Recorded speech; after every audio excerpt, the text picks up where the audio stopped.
I was looking in the mirror. Its reflection covers the whole room. But I cannot see you.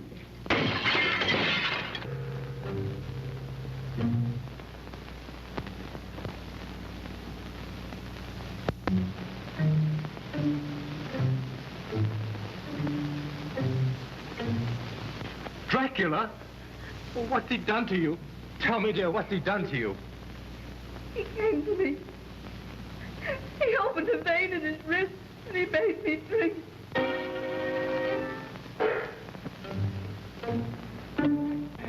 I can't die with all that blood on my conscience.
so I'll have to leave my mountain snow, but I'll be back with more to blow and blow.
It's alive. It's alive.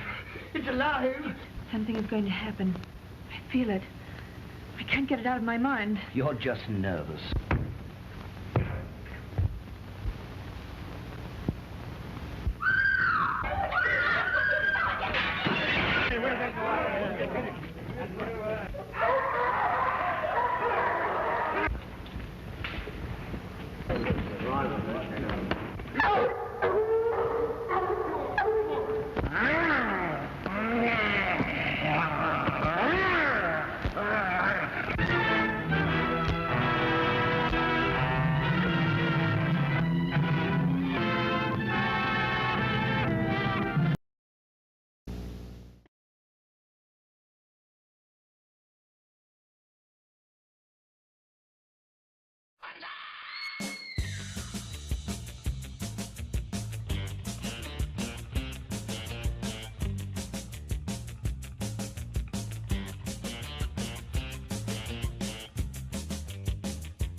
Good evening, goblins and ghouls, and welcome to the Friday Night Scream Stream.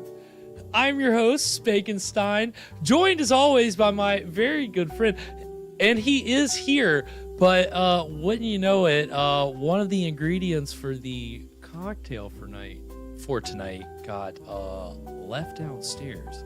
So, and look, oh my god, look at that. That was record time. And I'm here. And he's back. Welcome to the Friday Night Scream Stream. I'm your host, Spakenstein, joined as always in the chair by my good friend. At the very Mr. last Evan. second. How we doing tonight, Evan? Oh, great. My heart is pounding right now. I just did a flight of stairs. I realized, you really... So the syrup, it was on the counter. I left the syrup on the counter. Just downstairs. When you know it, well, look at that. Hey, that's dedication right there. So welcome. Hope everybody is doing good tonight. I see all of our good friends already in the chat. We got Wayne and Alana and Dogstar and Kathy, of course. See, we got Scott. We got Jack Doobie. I hope everybody's doing well tonight. I hope everybody's having a good Friday. We are here as always to get into some public domain horror as we always do. Unwind after a long week. If you've had a long week, we're here to just kick back, relax, and Watch a movie. Watch a movie. Yeah, You know. Here's an idea. Let's watch a movie tonight. Wouldn't that be novel? I don't think anybody's ever done that before. I think that is a brand new concept. No, it's great. You know, hey, like season 13 just continues right along. And it's spring, right? If you didn't see that cartoon, it's time for spring. So it is spring. We're here. The spring troll. You forget Groundhog Day. The spring troll is here to announce it's here.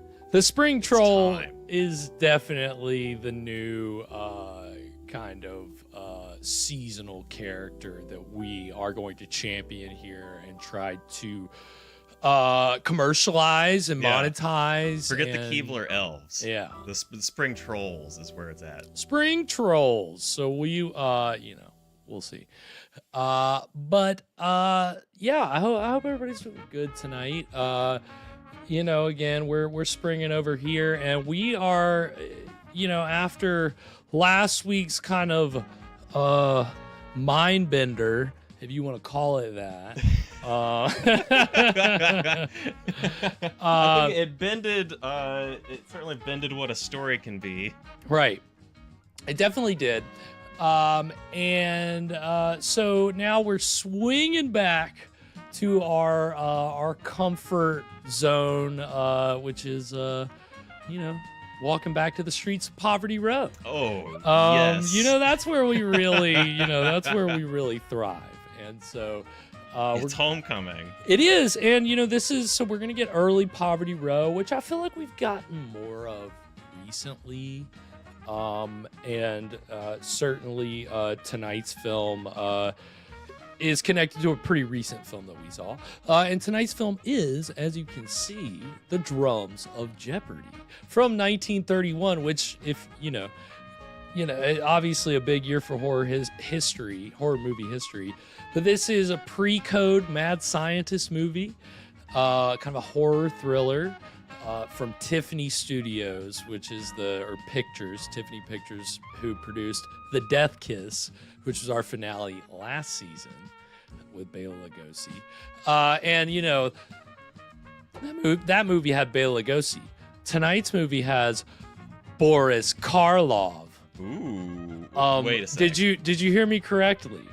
Did you Boris Karlov? Karlov. Because tonight's film, it doesn't actually feature the actor Boris Karlov. I feel like I gotta get this out of the way now.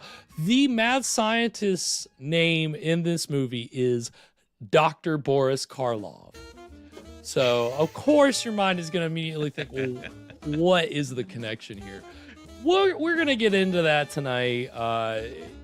There's a little bit to unravel there. So we're gonna have fun with that. We've got all the. You're right. Yes, I want all the Jeopardy jokes you guys can throw tonight. That's a great one, Alana. We need them all. Keep them coming. Hey, speaking of, we're gonna be a lot of Jeopardy talk tonight, and we're keeping the theme going. Evan is keeping the theme going, as always, with a little segment which he calls... What were you drinking? There it is. What are we going to be drinking tonight, Evan? So we're going to be drinking instead of a cocktail, this one's more of a concept.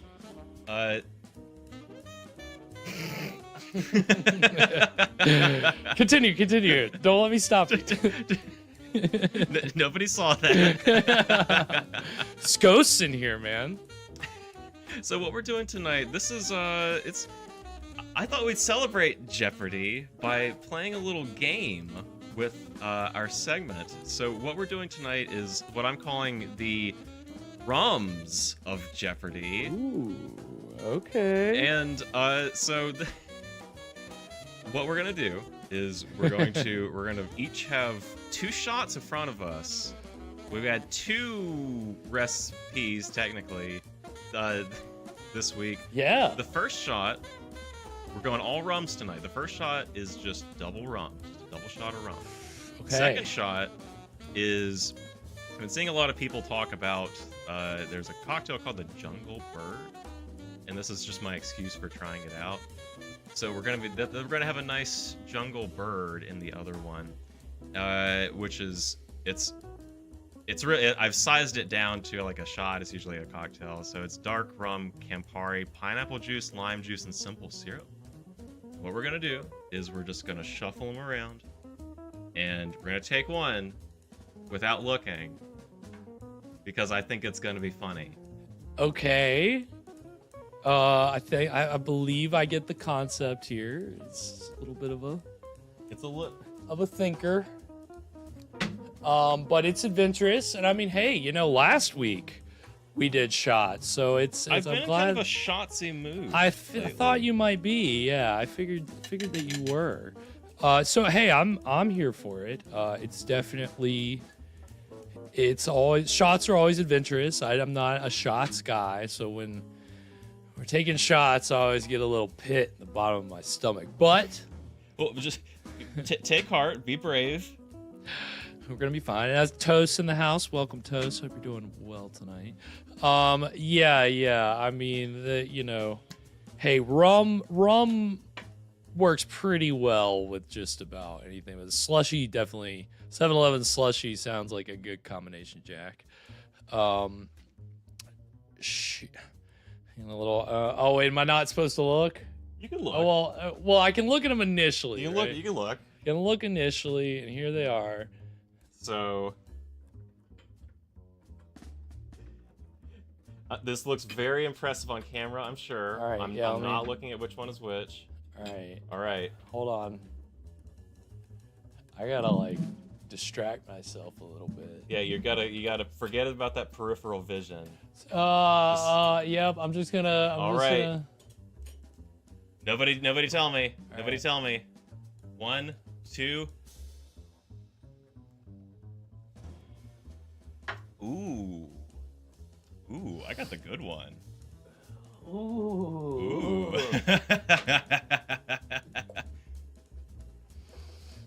Say Garrett. Oh, Jesus Christ. Hey Garrett, which one did you get?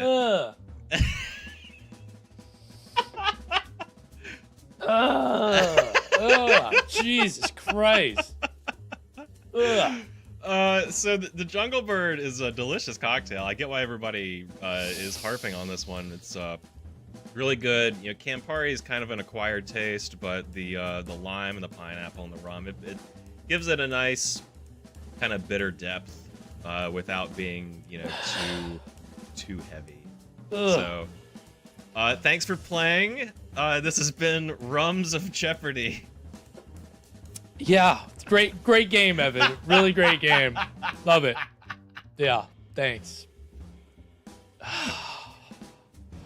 I don't know, Evan. We might have to start putting a moratorium on shots. Okay.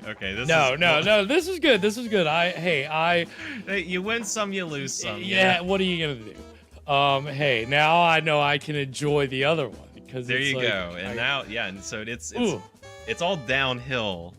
I mean, for you now. So you know, it's funny because normally we do seconds of the drink, but I don't think I'm gonna do another. You don't want to play another round of Drums of I don't Jeopardy? know if I do. If we'll see how the movie is. If I'm really feeling the Jeopardy, I don't know if I can do a double though. That was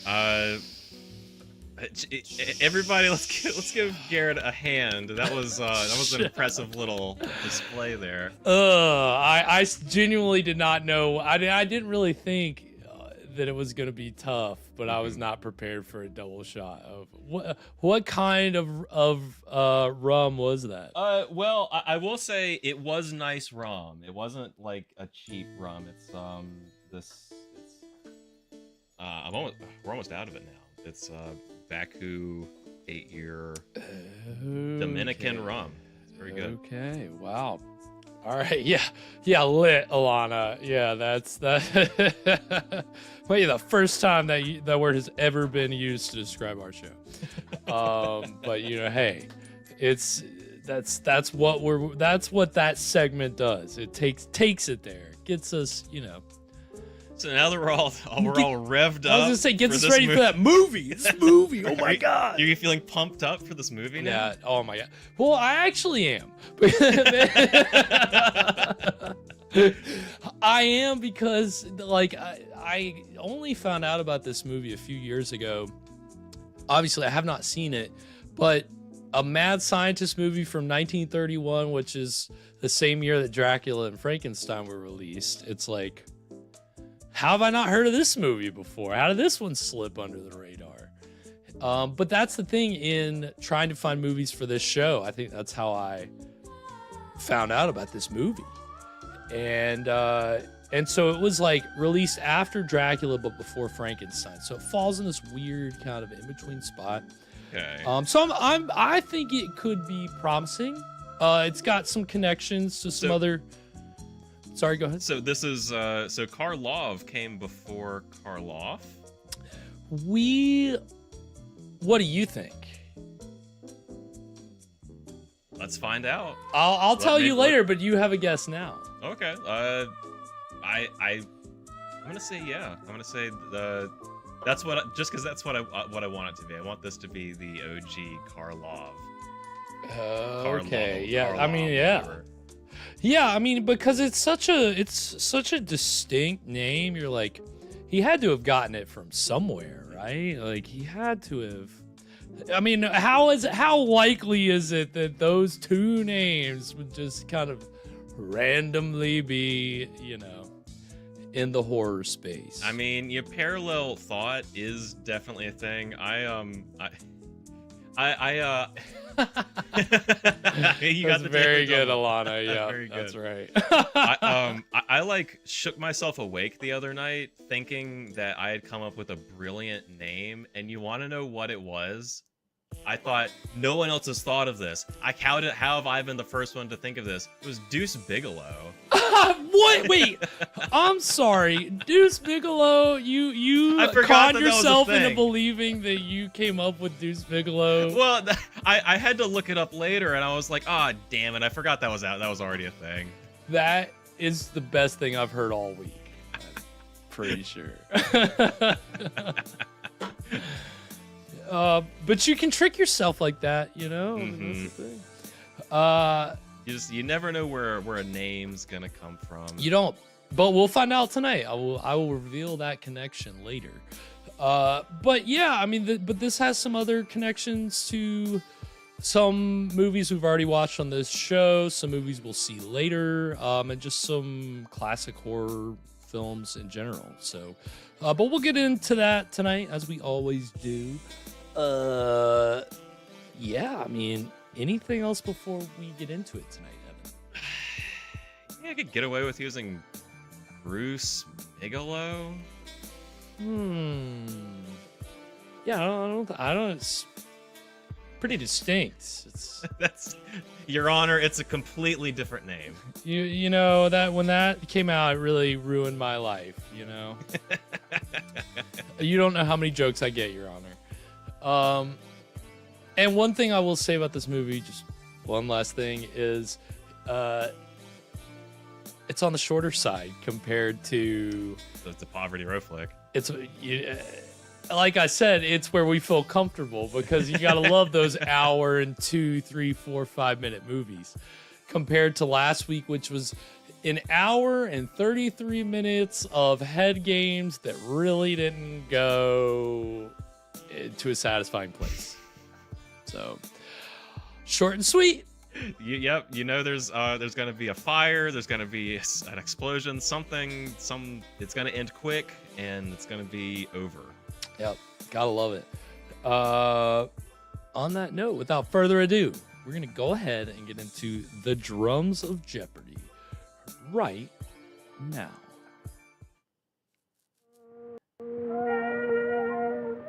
We'll see, Alana.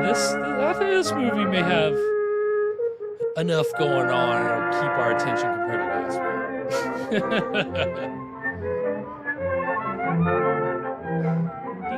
This is really happy music for a mad scientist movie.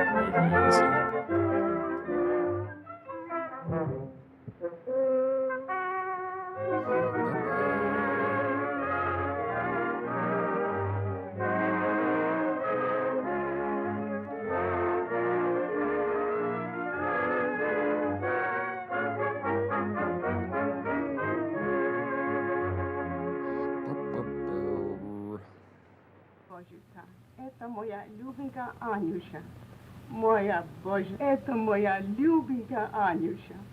He has some Russian right here. Это моя любенька Анюша. Моя Боже. Tasya. Tasya.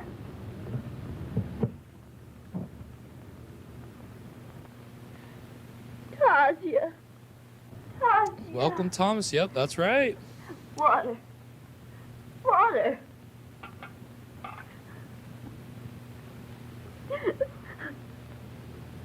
Yeah, this was before the death kiss, which we saw last season, the year before Oh. death kiss. You must rest now. Your father will be here soon. Father. Yes, your aunt sent for him. Oh, no. No. I don't want to see him. Not him. Father mustn't know what's happened to me. Promise you won't tell. Promise. Promise. Yes, yes. I promise, dear. Lie quiet now. Quiet.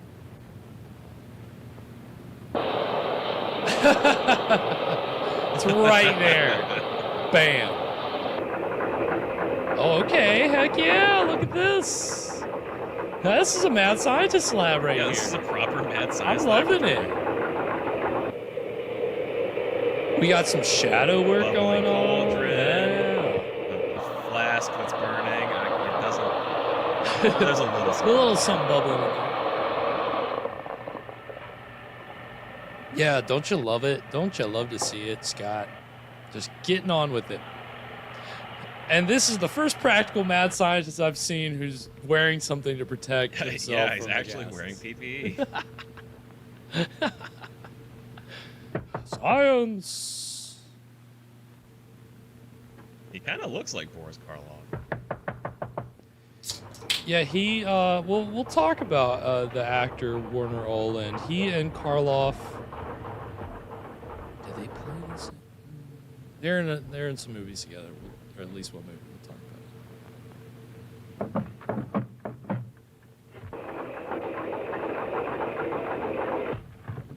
A letter has come for you, Doctor. They said it was urgent.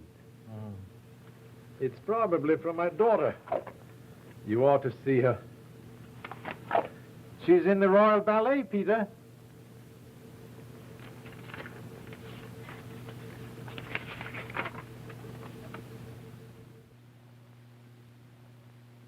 Whoa. Jeez.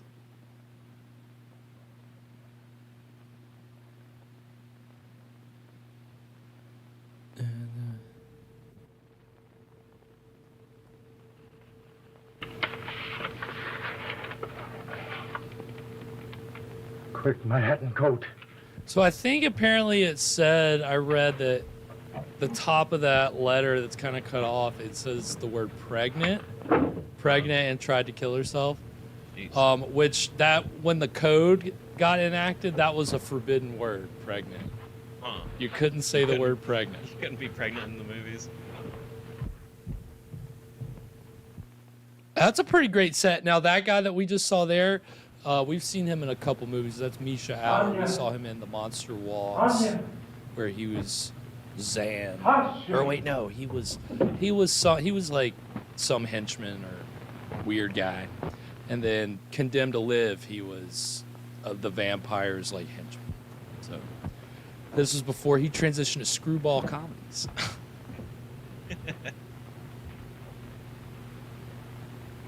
Anya. Mona Lisa. Little Anya. Don't you know me?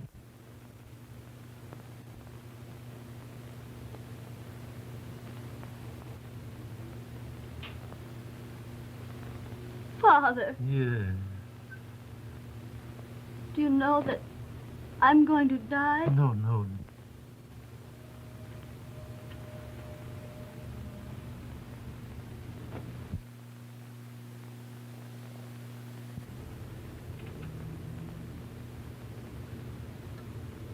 Yeah, we'll be seeing a Charlie Chan Anya. trailer later. Tell me the name of the man. Jack.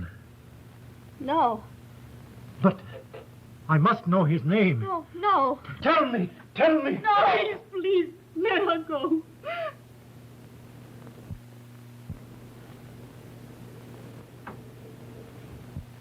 Rasputin.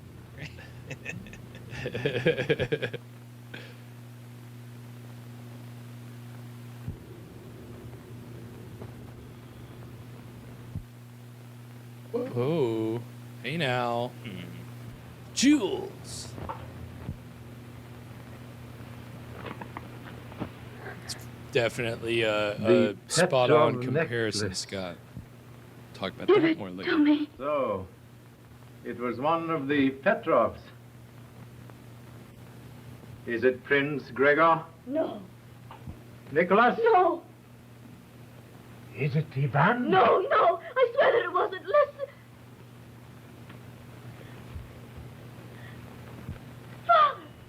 Father! Tasha, stop him! Don't... Boris Karlov, wait! Listen to me! Boris Karlov. Wait, I just can't. I don't know. I just Please, I don't... the way they're using the whole name is what's killing me right now. Like the nameplate, they're putting the name front and center, and this was before Frankenstein was even released. I like that. That's a outside the window, inside the house, a lot of camera movement. I'm digging this movie so far. Look at that. Jeez Louise. You have Huge never table. heard of the Petrov drum? How amazing. Prince Ivan, Mr. Kent has never heard of the drums of jeopardy. No. Oh, That's, oh, something did the you New York hear it? papers must have Said it. missed. What are they? A family heirloom. A necklace of rubies. My great-grandfather brought it from India. Huh. You're one generation off, my boy. He was my great-grandfather. And they do say that he stole the drums from the neck of the Emperor's wife. And I can't quite think how he managed it. Why do you call them the drums? Because the necklace is made up of the figures of 4 Indian drummers. The heads of the drums are rubies. We'll show them to you. Gregor, Yes, grandfather. go down to the safe and bring me the drums. I want to show them to Mr. Kent. Well, it's been so long since I've opened the safe. I'm afraid I've forgotten the combination. Nicholas! Fool. Nicholas! The actor playing Nicholas! Gregor, we have a Oh, connection Nicholas, to him. the general is calling you. What? Fun. Nicholas, you young rascal. Come here! Yes, grandfather.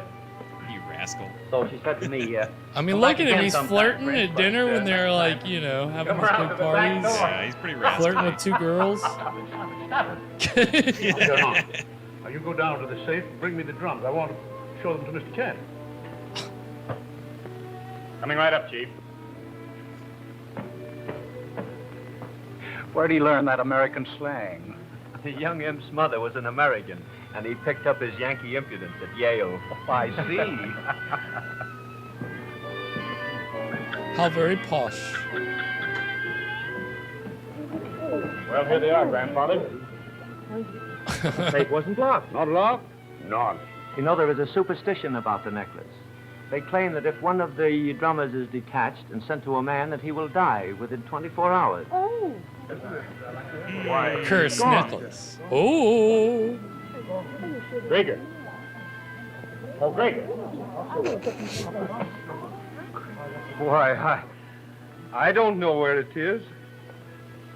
Gregor! Oh, okay, Alana, that's cool. Gregor! Gregor! Father found the necklace. I believe in the credits, it is like that, Alana, yeah. It's snowing outside? That's a budget. Anya!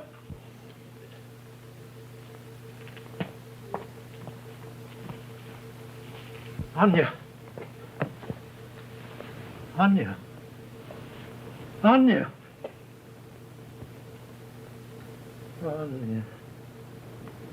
Anya.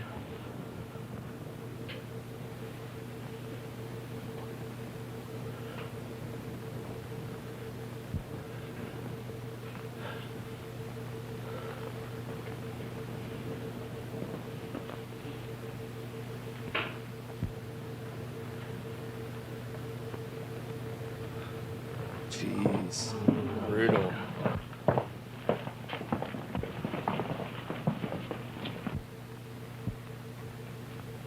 Which one of you is responsible for this?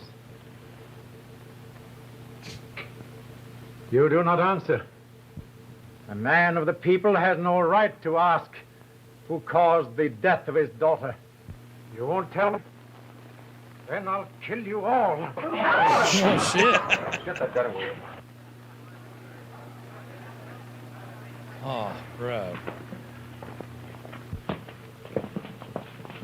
Wait. Where are the Petrov drums? I have them. Someday I shall return them to the Petrovs, one by one.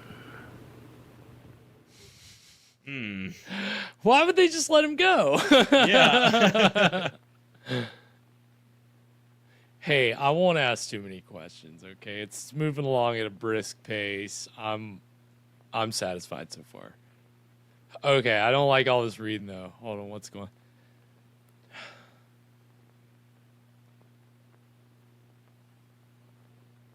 Oh. Oh, so they had to run out. They had to leave Russia. Oh, shit. My grandfather received one of the drums. How did you get this? One of our men is in service at the hotel where the Petrovs are staying. Oh, yes, of course. Listen to this. Karlov was sent to Siberia for his attempt on the lives of our family, but he escaped and has become a leader among the Bolsheviks. Ah, okay. His power in Europe is enormous, and we are coming to America in hopes of evading him. We sail the 22nd on the Letonia. The Letonia. Are we getting on a boat? Oh, fuck yeah, we are. Hell yeah, boat. Boat movie. And yeah, Scott, look at Why that. all the campaign? They answered to celebrate our my safe questions. There are no we're not soft in yet, spots in my the boy. plot. We're docked He just was as soon in as the Siberia and he broke out. Here's your glass, Uncle. Thank you. So now Come on, that Stephen. these aristocrats are on a boat You're in on this. trying to hightail it out of Europe. Running from the drums. Thank you, Highness. Here's to our new life in America. America. We're Americans now.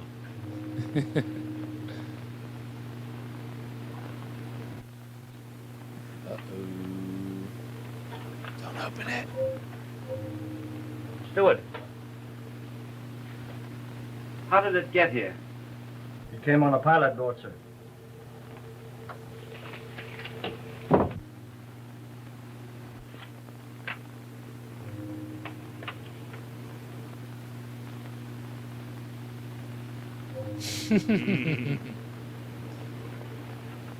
Oh no! Haunting them. Womp It's one of the drums. Well, We'll never get away from him. He'll kill us all.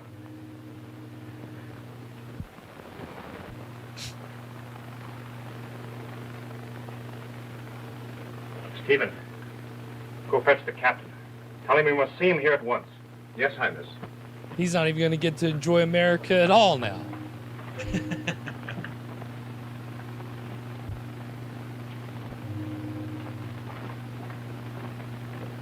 What do you intend to do? I intend to have the captain put us ashore before the boat docks.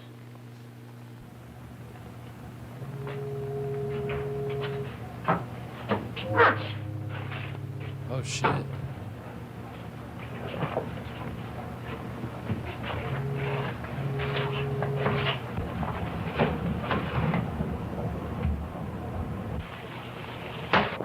Oh my god!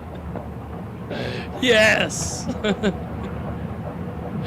Love pre-code horror. We'll send this radio Kent to meet us ashore. just show anything. Yeah. There's the captain. And we've This had gentleman wishes to see you, sir. Russian two Department, on-screen United deaths, States one Secret off-screen Service. death so far. 3 Here comes Mark bodies. Kent. Oh, come in. Come right in.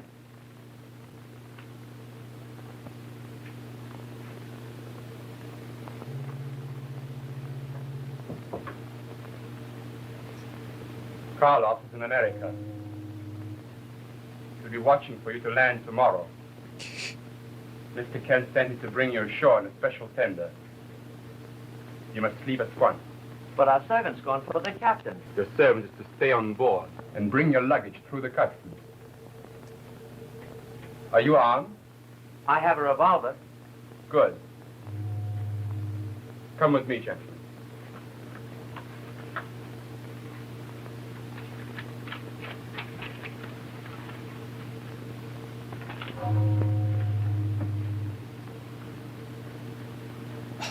Fools. Thanks for hanging out with us, Wayne. Have a good night, Wayne. Rest well. You'll get through Be work very tomorrow. quiet. You got it. We'll have a Saturday night shocker for you if you're around. Thanks for tuning in, as always.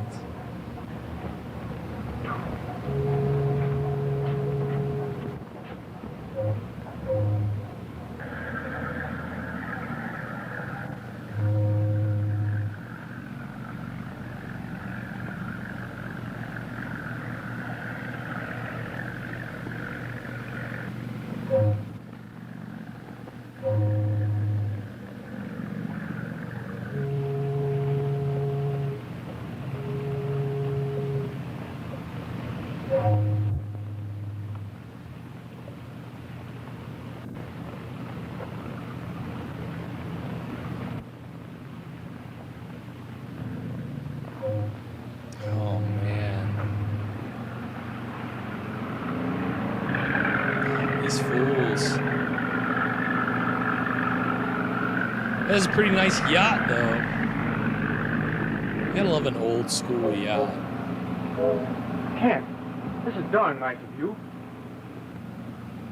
I was afraid your friend Mr. Kent might fail you, so I took his place.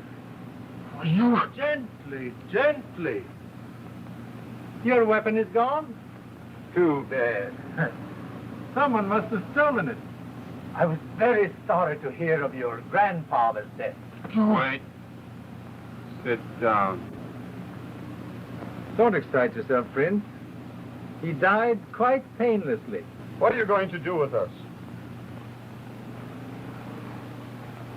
Wait and see.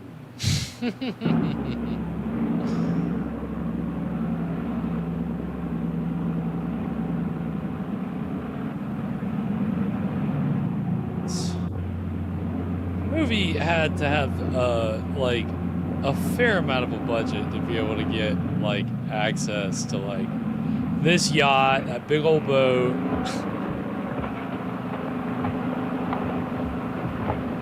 All right, take him around this way. All right, come on. Now, are you sure this is a Poverty Row movie? It's Tiffany, man. Oh shit. Oh, this is some good old cereal scrapping right now. We're gonna get a car chase. We love, I mean, hey, don't rule it out.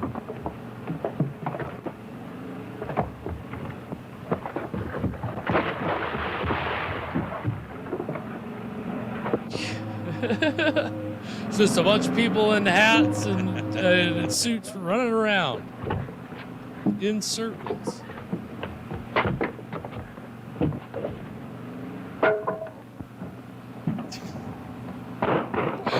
Oh shit! Ooh! Oh! Oh, he's not bleeding. I was gonna say he's bleeding. That's sick. But I guess it just grazed him.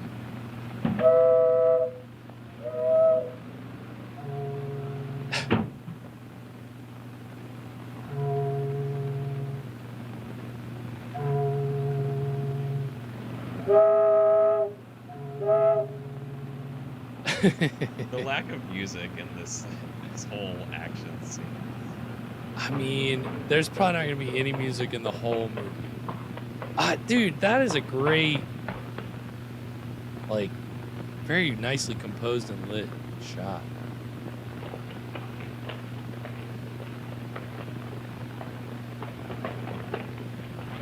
Here he goes.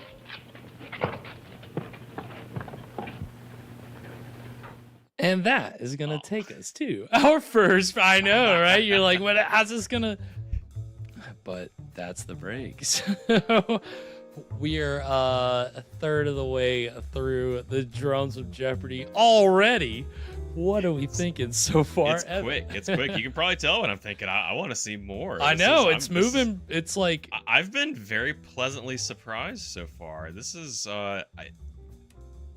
pretty nice. Like, pretty nicely done, but definitely has some force behind it. Right. I mean, yeah, it's there's an energy, and it's not just with the story, but clearly the cinematography, the set design, all that is very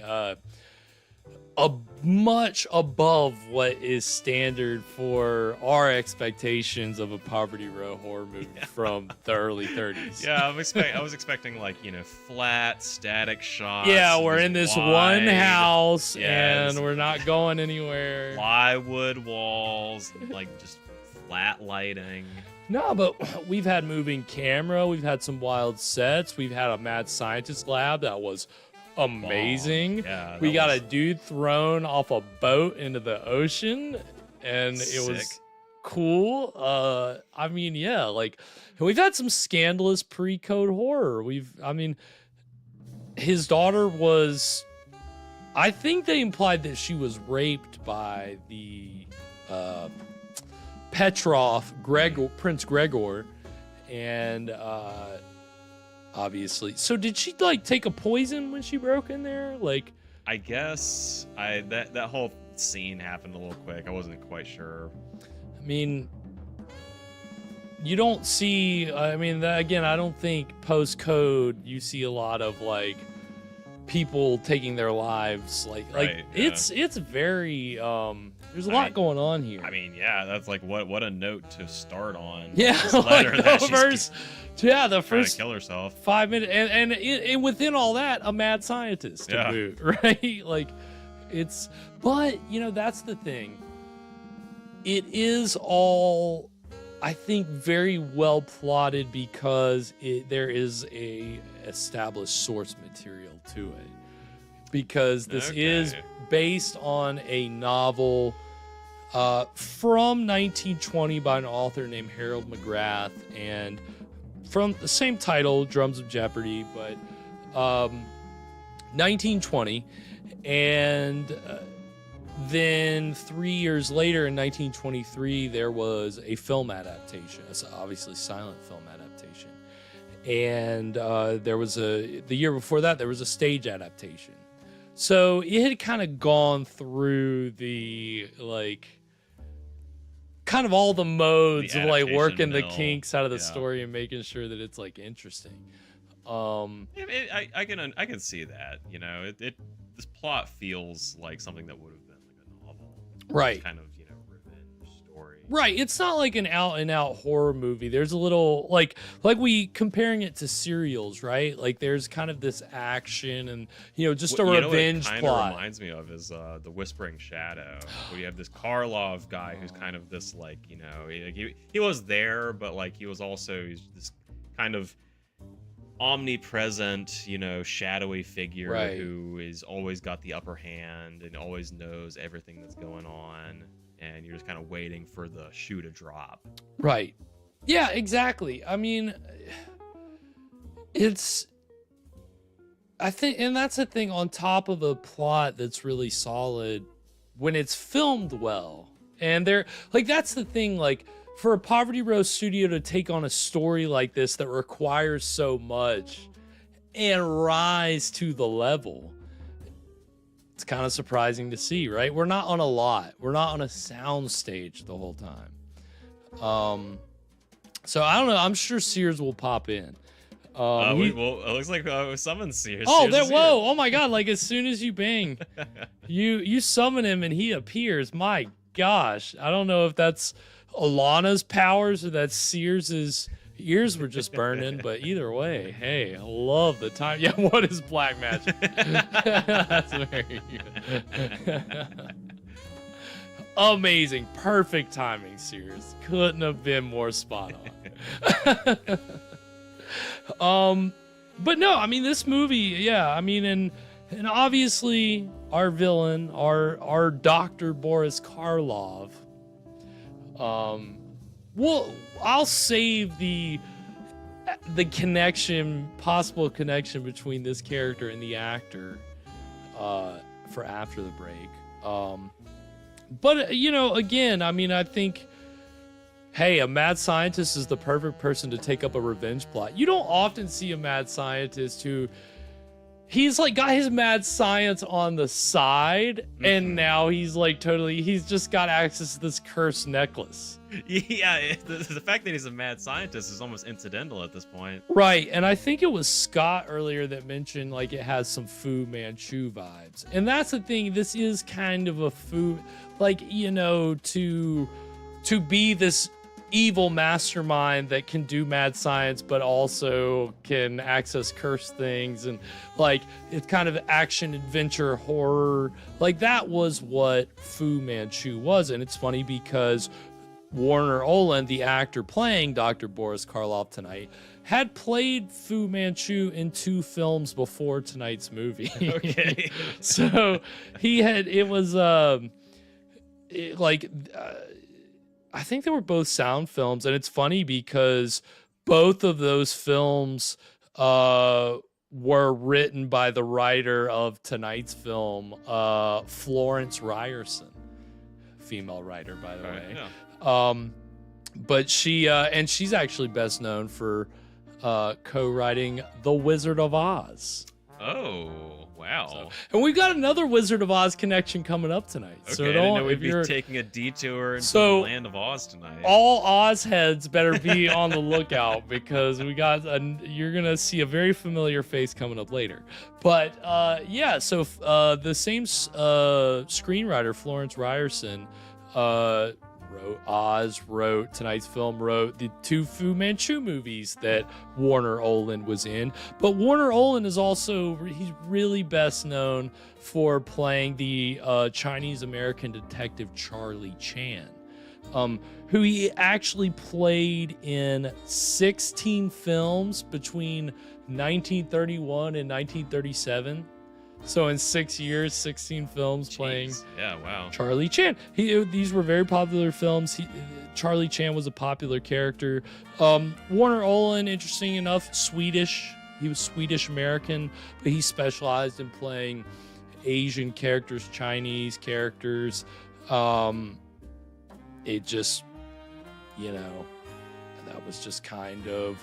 Unfortunately, they couldn't hire actual Asian or Chinese actors. They got Warner Oland, but hey, he's a very solid actor. He's good in a fiendish role. But again, Charlie Chan, obviously, he's a detective. He's not fiendish. That's the first trailer that we're gonna see is for one of his Charlie Chan films, Charlie Chan in London. And then the second trailer we're gonna see is for, if you're a classic horror fan, you would know him more from Werewolf of London from 1935, which is Universal's first werewolf movie before The Wolfman.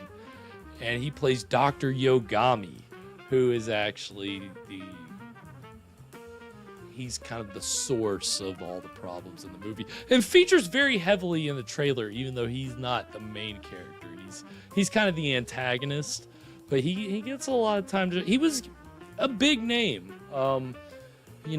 So we'll see these 2 Warner Oland trailers, and then when we come back, we'll get into what will hopefully continue to be the exciting middle of the Drums of Jeopardy. So stick around, we'll be right back.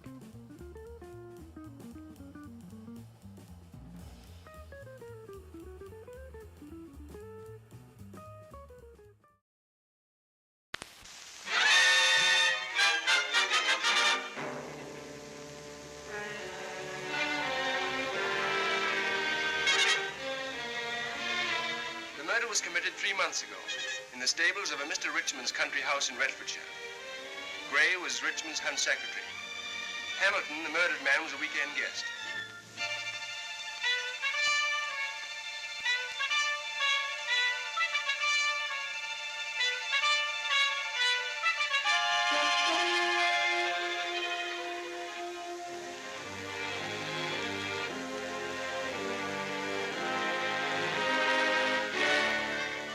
us proceed.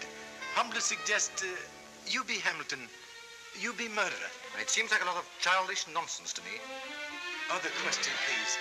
None of this was mentioned at trial of Mr. Gray? No, of course not. Why should it be? They had nothing to do with... I don't catch your drift, Mr. Chan. The drift catch me. Thank you so much.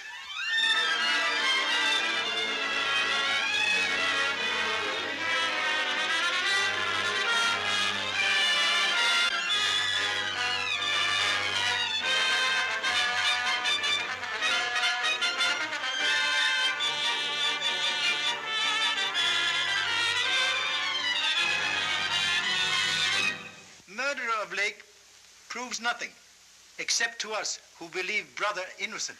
But what are we going to do? There's so little time.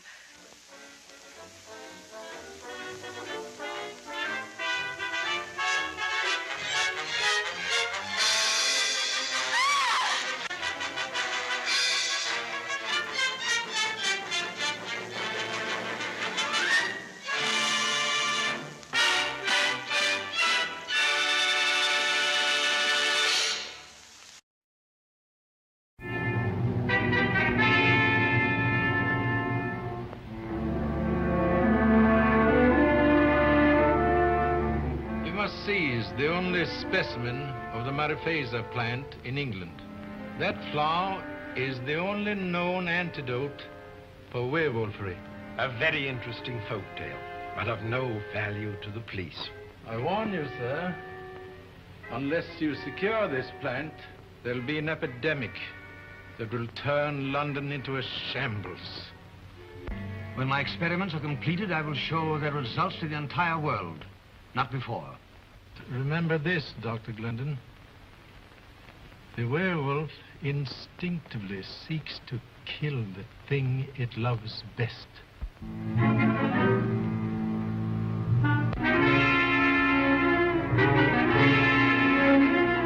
You brought this on me that night in Tibet. Sorry I can't share this with you.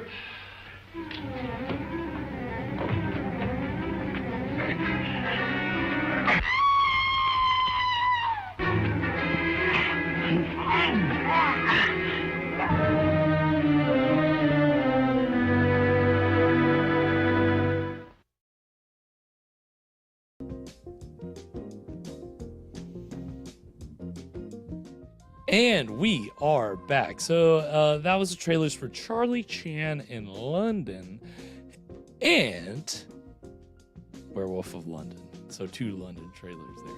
But Alana. More importantly, Ilana has oh my goodness, that is a crazy story in the chat. The wildest story that I have heard in I don't know when. I have so many other questions. Yeah. Was this a because obviously if you know about the behind the scenes of The Wizard of Oz, there were hundreds, I think, like there had to be at least over 100 actors that were hired to play Munchkins. And you know, so it could have been a background Munchkin, or was it one of the like prominent ones, you know? Like, was it the representative from the Lollipop Guild? yeah, I mean, as Sears pointed out, off from a Lollipop, it's a, you know, the Lollipop Guild. That's a big celebrity there. But I mean, that is just so wild, Alana. Yeah. You gotta love, you know, hey, celebrity, don't meet your heroes, right? Yeah. Gary, have you ever had any, like, celebrity interactions? Ever met any celebrities? God, that's a great question. I did have the director of Spider Baby come and talk to my class in college, one of my cult cinema class. Okay. But I asked a question, but then I didn't feel like it was a good question. And I was like, damn it, like this guy, I should have, you know. So I felt I was in an encounter I wish I would have you know, done a little more, you know, but I don't think I've had. You like ran into any celebrities? I was on a school function in California, and we were at a lot of a studio, and from a distance saw a certain well-known actor who I think noticed us noticing him and then ducked behind a bush. And, so I will not say who or where, but Leo. It was, yeah, that was, and I got like just a glimpse before he went behind the bush. Like someone else said it, and I looked, and then he was gone. Someone yelled, "Leo!" But I saw it, and I was like, "Yep, that was him." Looks, yeah. I mean, no, that was it. That was what he did. That was exactly what he did. But that's the thing. Not like I didn't get my hand slapped by a munchkin from the Wizard of Oz. Shit, worse. And you're only 3. Oh, that is wild, Alana. Thank you for sharing that with us. That's great. We do have a celebrity on it. Anybody that's met anybody from any movie that we, you know, because we get into movie history here, and a lot of people, you know, they don't appreciate it. So we appreciate your connection to movie history, Alana, even though it may be a kind of a traumatic memory for you. It would be for me. I did not like getting yelled at by adults as a kid, or like fussed at or anything. And I'm still traumatized by the times that I did. So. Yeah, you never forget those first few times, like, you know, an adult like gets onto you as a kid. Yeah, you're like, ooh, okay. You know, like, what do you? That was certainly my experience, but yeah, I mean, it's, you know, again, you gotta love Hollywood, and you know, tonight's film, I mean, I think again we're seeing the kind of the more of the quality production side of Hollywood that we don't normally get in Poverty Row. I mean, this movie I think has really had like that foggy chase scene, which that's where we just left off. One of our aristocrats was being chased down the foggy shipyard. Right, yeah. And then now he looks like he's at some building crawling down a fire escape, or up a fire escape. So we'll see what happens. He's moving into double jeopardy. Keep them coming. Yeah. Wait, what? Stop it, Alana. You're back-to-back crazy anecdotes. Wait, I'm sorry. What? Is this real? Chat, is this real? Okay, Mr. T yelled at us in middle school when he told us he ate out of the trash can, and the entire auditorium laughed because kids are monsters. That sounds insane. I'm loving this. Alana, if you got any more, don't hold back. I mean, if you got one of the munchkins from Wizard of Oz, Mr. T, you got to have a third one to round it out. If you haven't got one yet, we got to help you get your third crazy celebrity encounter to kind of... Have I talked about my celebrity encounter Wait, on the show Evan, before? no, stop. You asked me. You didn't say you had one. What? Yeah, so I worked for Donny Osmond. Oh, wait a minute. I forgot about this. Yeah, so whenever I got out of school, I was working through a temp agency and just getting, you know, sent to various jobs. And I got assigned to do a furniture market for Donny Osmond's, like, brand of home goods. And all I was doing was handing out flyers for a raffle on the street. So wait, well, I'm sorry, what kind of furniture you were selling? Like brother sister love seats, or what is Donny Osmond, what kind of furniture is he trafficking in? It seemed, I was really out, you know, I was outside. I was just walking up and down the street handing out flyers. I didn't really get a chance to look at the furniture. I thought it was just the whole house, just the whole. Wow, Donnie's got a dining, you know, whatever. But so there were there were like 5 of us that he hired, or the agency hired to work do the flyer thing. And he comes out and he says, oh hi, I'm Donny Osmond. You might know me. Oh, shut up! Oh my God. He did. You might know me from Johnny Bravo. No, he actually said, well, most people know me as the voice from Mulan, the singing voice of what's his name, the guy. Yeah, he's like, yeah, most young people know me as that. We don't know you as that. But it was so funny because out of the 5 of us, it was me and like an older lady were the only people who knew who he was. Everybody else is like, no idea. I don't know who this guy is. This clown trying to schlub this furniture. What expects me to know who he is? Psst. I don't know you guys. I'm just here to make money. All right. So yeah, it was a pretty fun gig. Wow. Well, I'm surprised he even came in. Yeah, it was pretty cool. He made an appearance.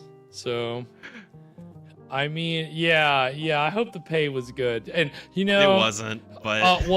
then I think Donny Osmond owes you a thank you, Evan. That's what I think. I think you deserve just some kind of token of appreciation for trying to help Donnie sell his third-rate furniture. I'm sorry, I don't know if I can legally. I'm sure it's great furniture. I'm sure it was fine.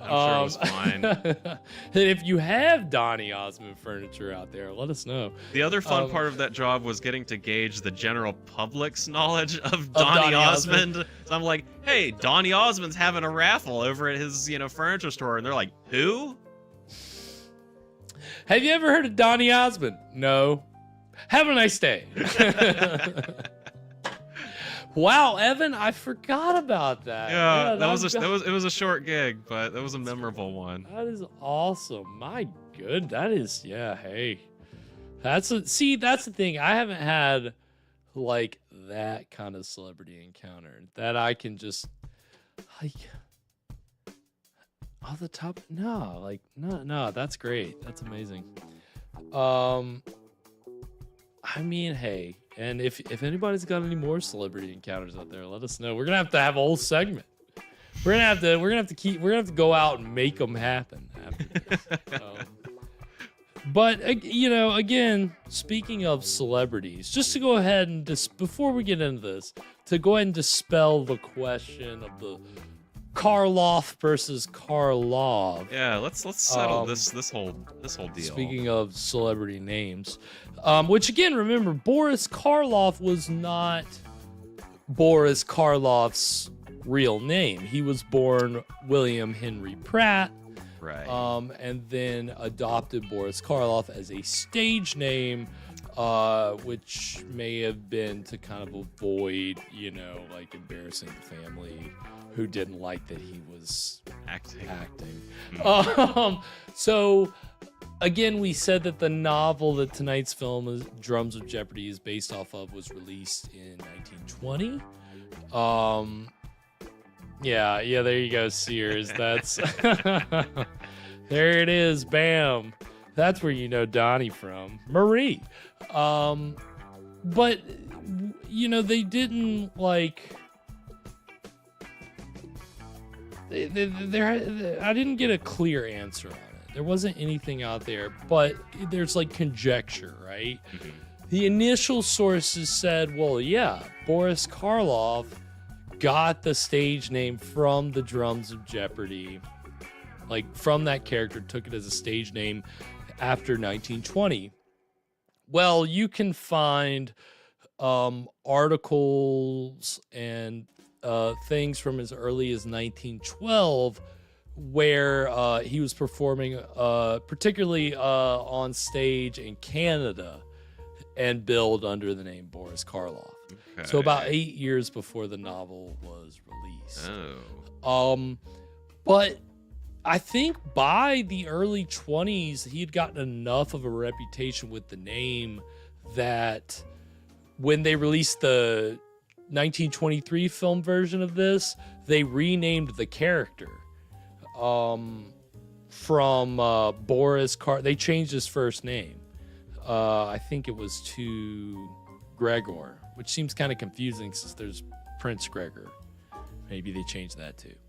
But suffice to say, there's pretty hard evidence that Boris Karlov was making his name, and then Boris Karlov was created for this, and there's not really any connection. So just a case of parallel thought. I guess so. Not any direct evidence that the author of the novel had seen Boris Karloff or that knew who he was that made enough of an impression for him to use the name. But if it's a coincidence, it's a damn strong one, which we got a lot of coincidences, wild stories tonight with the yeah, that's right, they are part of the LDS. The Osmonds are, Alana. I thought so. I mean, get me started. Yeah, wild. Yeah, that was what you had to do, Evan, right? Have you ever heard of Donny Osmond? No. Well, can I interest you in this literature on the Mormon Church? Yeah, that was that was in the bottom of the little satchel they gave me. I didn't hand out enough flyers. I didn't dig deep enough. If you turn the flyer around. Oh, right. Are you familiar with the it's like prophet one of those, Joseph like, Smith? Fake $100 bills. Yeah, exactly. Oh wow, Alana. Okay, I did not know that. All right. Yeah, I mean, hey, like, that's the thing. Yeah, and you know, every religion, if you're not like a part of the big C, then you're you know, you gotta really hang on to your celebrities. Like Scientologists hold on to Tom Cruise. But you know, I mean, hey, it is you know, everybody's got to have their what's the word? Not missionaries, but you know, everybody's gonna go out and spread the good word, whatever word that is to you, right? Not anymore. Word yeah, is movies. Movies. It's movie time. Yeah, we got to get into the. I told Evan, this is a short movie. We've got time, but we've got to get into the middle of this. And where we left off, this vengeful mad scientist was getting back at these really callous aristocrats. He's used one of the drums so far, or two? Two. Yeah, he's on two. He's on two. Yeah. And they've got him on the run. They took him off the boat to America. I guess they're in America. But they're now they're running, and I don't know who we're following right now. Not quite sure, but we'll see. And yeah, you know, Scott, I always forget when I think about the mad scientist movies we've seen on this show that Metropolis is certainly in there with Rotwang. That's a great mad scientist, great lab, great movie, which we watched about, you know, this time last year. Same season. So yeah, we'll see what this mad scientist does, like how many more of these drums he sends out in this middle part. Yeah, well, he's only got 4 total, right? It seemed like there were maybe more. Okay, we'll see. Maybe there's more. Did I already ask you anything before we get into it, Evan? Well, I was gonna say, why don't these people just stop opening their mail? Right, you know. If there's no, like, you know, return address on it, probably came from Karlov. Like, this is just one of the drums. Just put it in the incinerator. If I don't open it, it's not gonna get me. Curse broken. Figured out a loophole. We'll see. I don't know. That's how curses work, right? Sure. Easily sidestepped. Yeah, man. I mean, it's simple. Keep it simple. On that note, we're going to go ahead and get into the exciting middle of the Drums of Jeopardy right now. Yeah, I love the way that light beaming down and yeah, fog. through the fog. That's great.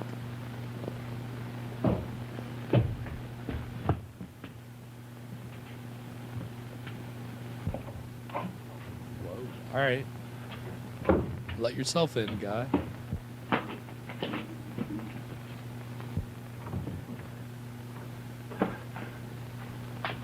Yeah, Scott, that guy didn't get a drum. He just got thrown overboard. Oh, hell yeah. Look at her. She is packing.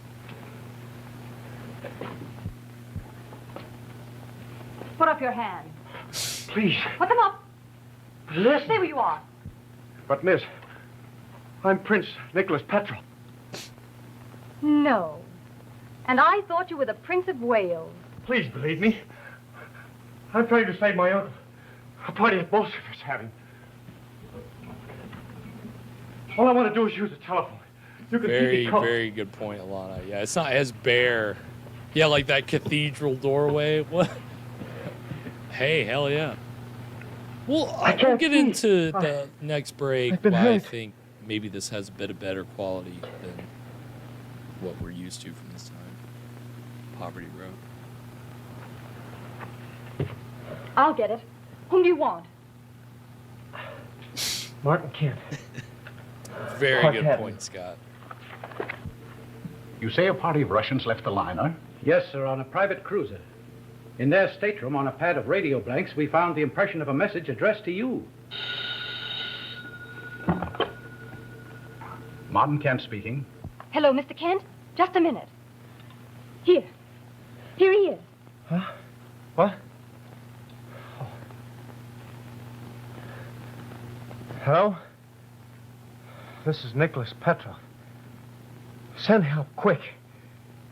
Karlov has my uncle. Well, where are you? What is this address?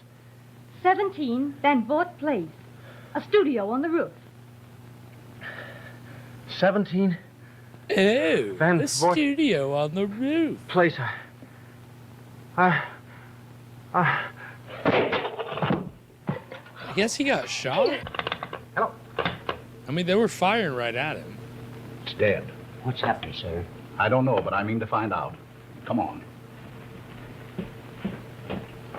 Here, please.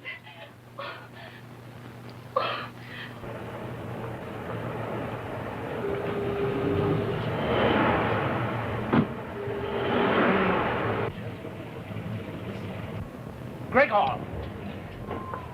Kent, I came to get you. Karlov and his men. I know. Tell us in the machine. Where are you going? Going to get your uncle out of Karlov's hands.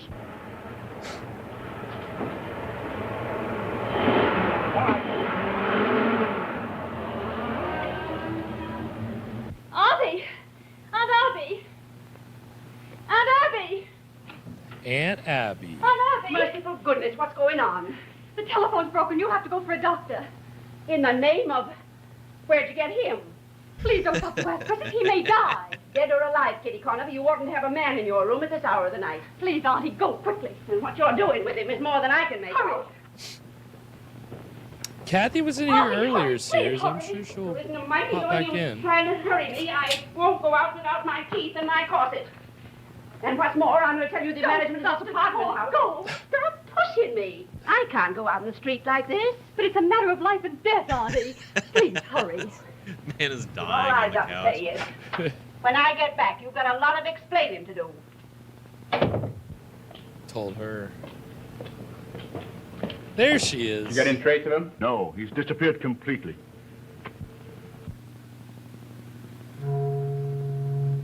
Yeah, the dame is played by an actress, June Collier, who we've seen in The Ghost man. Logs, which was a Young man, pre-code I want to murder find a doctor. mystery. The doctor? The one with the There's a man been hurt in that playwrights studio apartment up or there. producers who were I don't know where he came from, but he's got a gash they were across his trying to forehead. fool them, and then it ended up there was a real murder. Oh, that is too bad, madam. I will get your doctor immediately. I know one We've of been the doing right this show close for by. years. Good. Hurry up. Yes, madam. Now, don't stop and dawdle. No, madam. Of course, she just goes right to him. Nice. He's got him all tied up. I am sorry to keep your highness waiting, but I hate to part with you until I have your nephews to keep me company. They can't have gone far, and my men will bring them back. Look here. If you will let my nephews go, you may do anything you want with me. I swear I won't even cry out.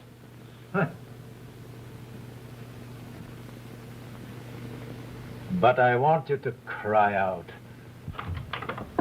Doctor. Yes? We found Prince Nicholas. Huh? He's in the next house and wounded.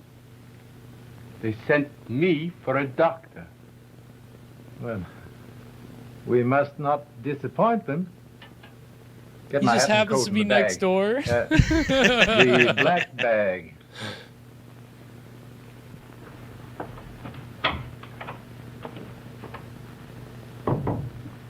Luck is with me tonight, Your Highness. But before I leave, we have a little matter to settle, you and I. Whoa.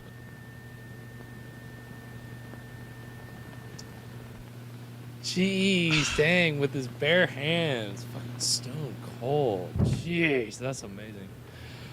Oh, Sears, man. Schlocktails. Mine was pretty good.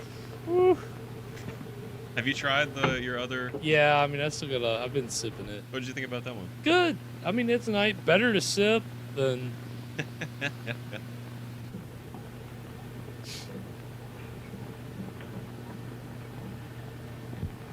Dang, yeah, I guess he Come on. strangled him.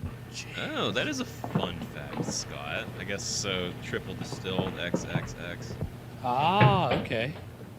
Makes sense. I told you how the beef we came to New York and lived on a roof. Now you see? Ben popping in at 2 a.m. and me running around in curl papers. Take decent. How do you know he isn't a murderer that came in to cut our throats? Why didn't you shoot him? Here, you're not doing that right. Give it to me. There's the doctor.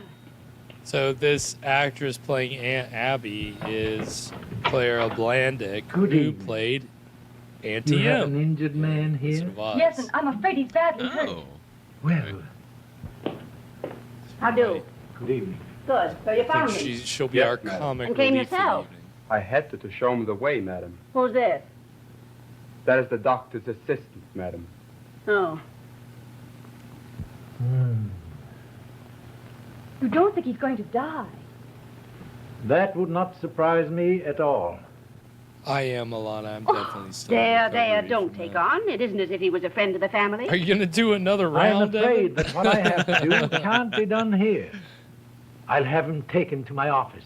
I don't know if we I have think enough he'd rather rum. stay here. Stuff and bad. nonsense. Of course the doctor must take him. Good. Now then, come on, boy.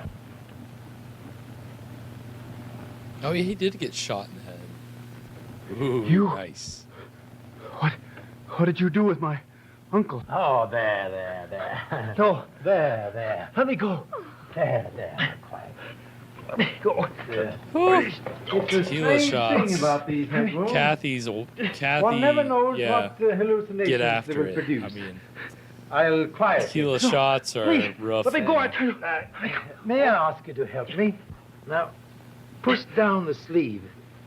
Well down. There. Please, don't let him touch me. Try to understand. It's the doctor. No, I tell you, it's Karlov. There now. Hold him tight now. Wait a minute, stop. What nonsense is this? No. I wouldn't interfere with the doctor, miss. Let her alone. Hold him. Take your hands Hold off him. her. Drop that, quick.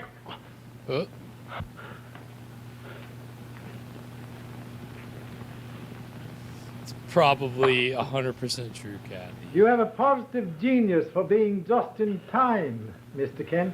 Don't stop to talk. Take me to Prince Ivan. And if I should refuse? Quick, get him.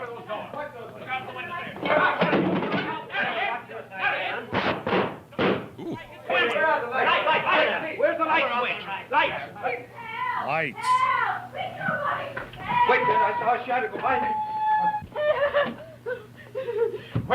Where are they? Did you see them? They went up there. Quick, there they go!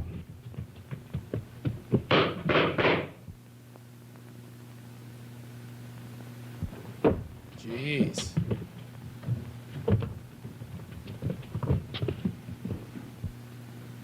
Oh god. Oh my god! I forgot they were on the roof. Look!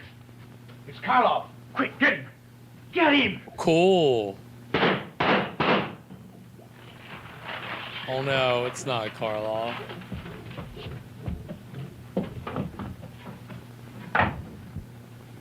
Ivan!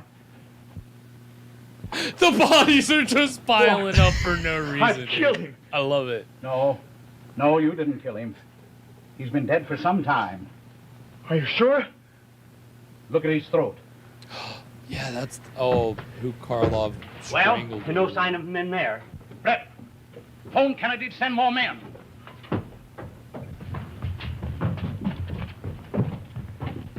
Excuse me, please. Brett, when you get Kennedy on the phone, tell him I want a dragnet thrown around this district. Yes, sir. And Brett, while you're about it, you might as well telephone me. Such hanky-panky at 2 o'clock in the morning. Everybody trampling around, stepping all over people. Back on the boat. You two boys have got to get out of here at once. Where can we go? Well, I'm hanged if I know. I wish I knew some place outside of town where I could feel you were safe. I know. Yeah, Scott, I'm at I his mean, house. Where's that? It's way off in let the alone country. just kind of They'd never find it. senseless That death. might be just the place to lie low for a few days. Not me. I don't leave here until we get Karlov. Oh, now look here, my boy. You've got to realize we're dealing with a madman. Let me run things. So long as you're here, my hands are tied. But with you safely out of the way... Please do as he says. Nick, don't be a fool. We've got to get away from here. All right, I'll go. Yeah. Now, then that's settled. Now, I've got a plan for smuggling you out of the house so that no one will know. I'll bring my car around the street a block from here. Very good point.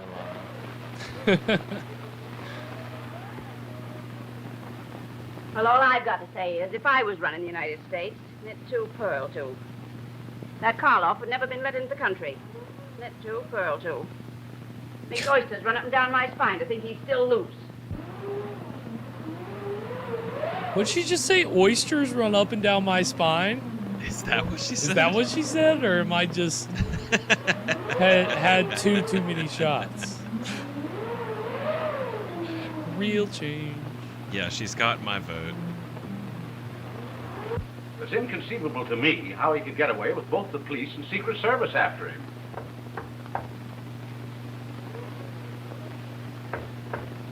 What's that? It's at the front door.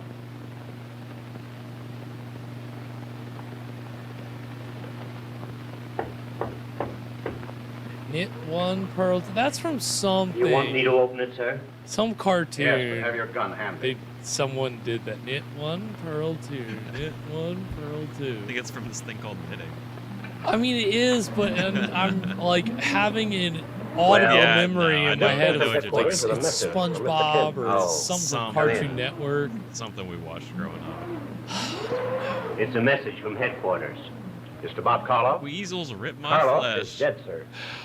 Dead? Great. Yes, sir. Great Frank Here's a Zappa letter. album. Oh, now you're I guess safe. that was, I don't know, the mother's Well, bless Providence, now we can sleep night. invention with Frank Zappa or just Frank Does it really say Karlov's dead, Mr. Kent? Yes. Listen to Frank Zappa, but One of his not men up to betrayed his hiding place. But before the police could break in, he committed suicide by exploding a bomb. They want you to come up and identify the body, sir. I brought down a car. Oh, I see. You're a new man, aren't you? I don't remember seeing you before. I've been working on the West Coast. Oh. If you want to see my credentials... No. This letter's in code. This is one of Karlov's guys. I mean, look at these doorways. I don't like his It's look. crazy. You think it's safe? Now, don't worry. Trust me. Everything will be all right.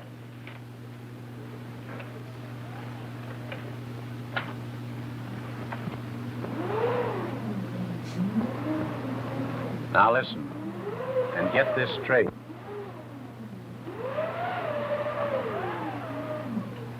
All right. You can't let us hear the first part and not hear the second part. Right. Good point, Kathy. He blew himself up. How are you supposed to identify him? Yeah, that's his arm.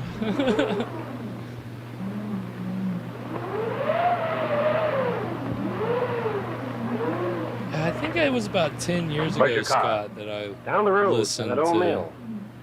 I listened to the whole Come on. album, and yeah, the art is very great. Yeah, those doorways were very loud. Oh my gosh.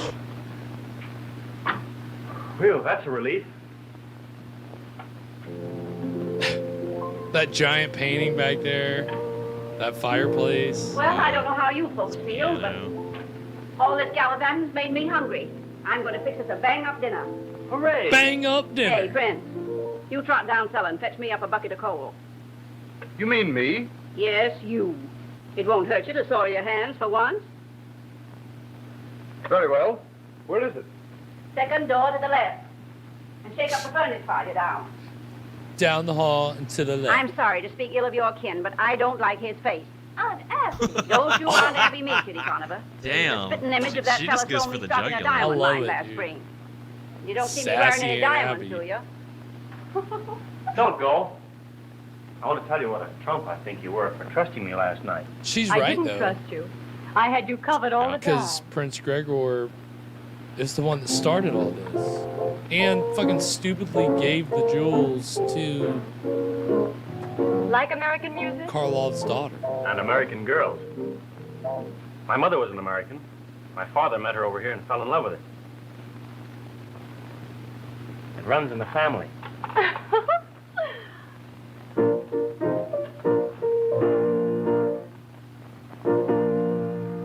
And I like American weddings, too.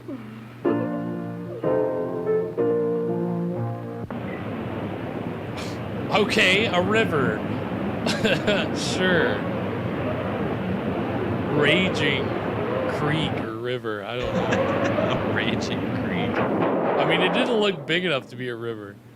Oh, hell yeah. What are we in, a abandoned mill? Is that light shining through? Jeez. Or a cobweb? I can't tell. We have Mr. Kent, Doctor. Oh. Good evening, Mr. Kent. Good evening, Doctor. I see the reports of your death have been considerably exaggerated. Considerably. I suppose it was the traitor who was found dead in your place. Right. Just before the bomb exploded, I changed clothes with him and escaped under the very noses of your men. If you're not afraid to try one. Oh, no, not at all. I don't believe you'd be so unoriginal as to... No. I don't need to ask how your man got hold of that letter from headquarters. No. I fancy it's quite obvious. The body of their messenger ought to show up at the top of the mill pond in, say, 4 or 5 days. I figured the code letter would keep you from suspecting my man. But still, I'm disappointed in you, Mr. Kent. I didn't think you would walk into my trap quite so blindly. Would it make you any happier to know I saw the trap and walked into it deliberately? When I heard the body was unrecognizable, I knew you were still alive. And in hopes of preventing further killings, I let your man lead me to you so that I could do this. What has he got, a still plate? An excellent shot. All of them over the heart. But fortunately, in Russia, I acquired the habit of wearing a bulletproof vest. Peter? Is he supposed to be like Certain, Rasputin? Because I took think my that was a revolver away. Rasputin thing. He got Had the shot second one hidden. before the Very assassination clever. was wearing a bulletproof vest. Or maybe that's a But myth. didn't it occur to you that you might fail and that the consequences would not be pleasant? Naturally. You should have been a Russian, Mr. Kent. You would have been a great help to me. Hardly. You see, I consider you a madman. Because I kill people? Yesterday you killed my man. Just now you tried to kill me. Do you consider yourself a madman? Take him upstairs.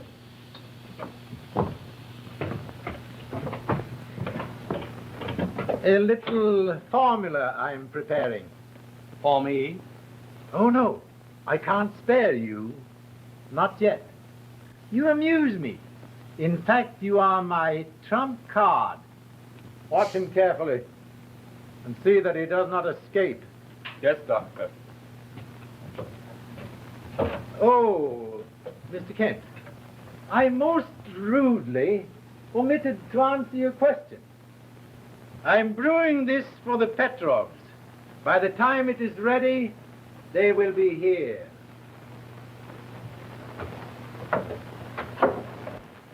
And that is going to take us to our second break. Did you have a thought there, Evan? Yeah, I was gonna say, look at this dude smoking his cigar right over this, like, fuming lab bench.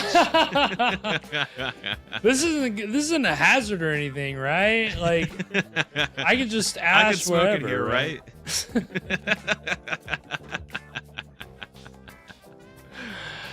I mean,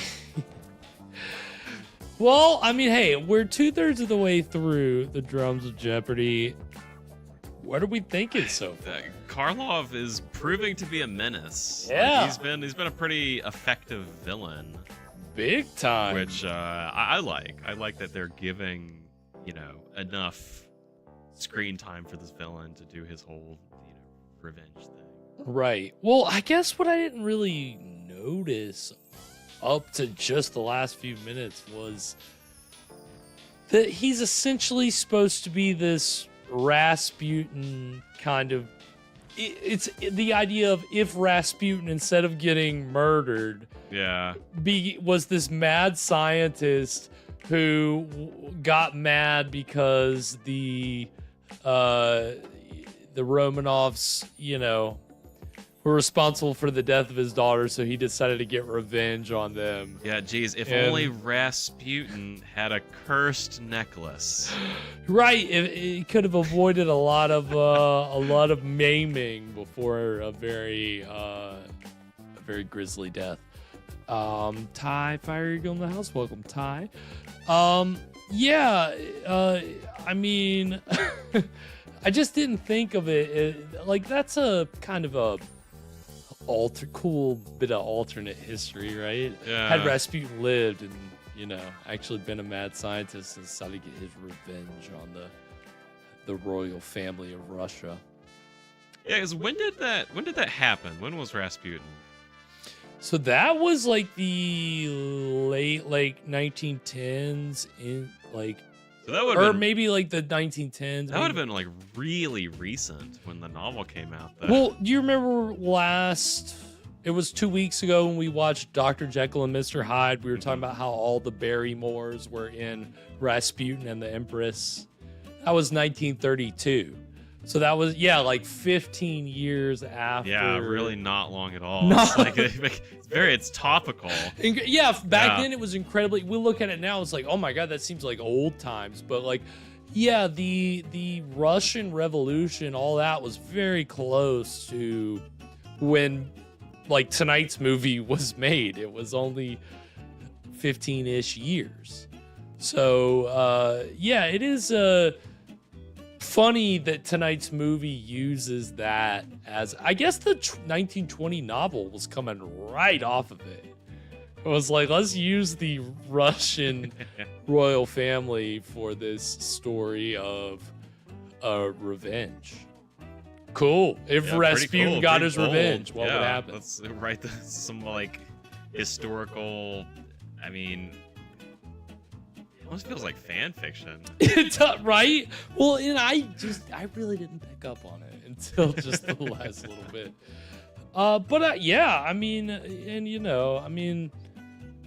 Like we said, we've seen a lot of murders up to this point. Not like a lot of mad science per se.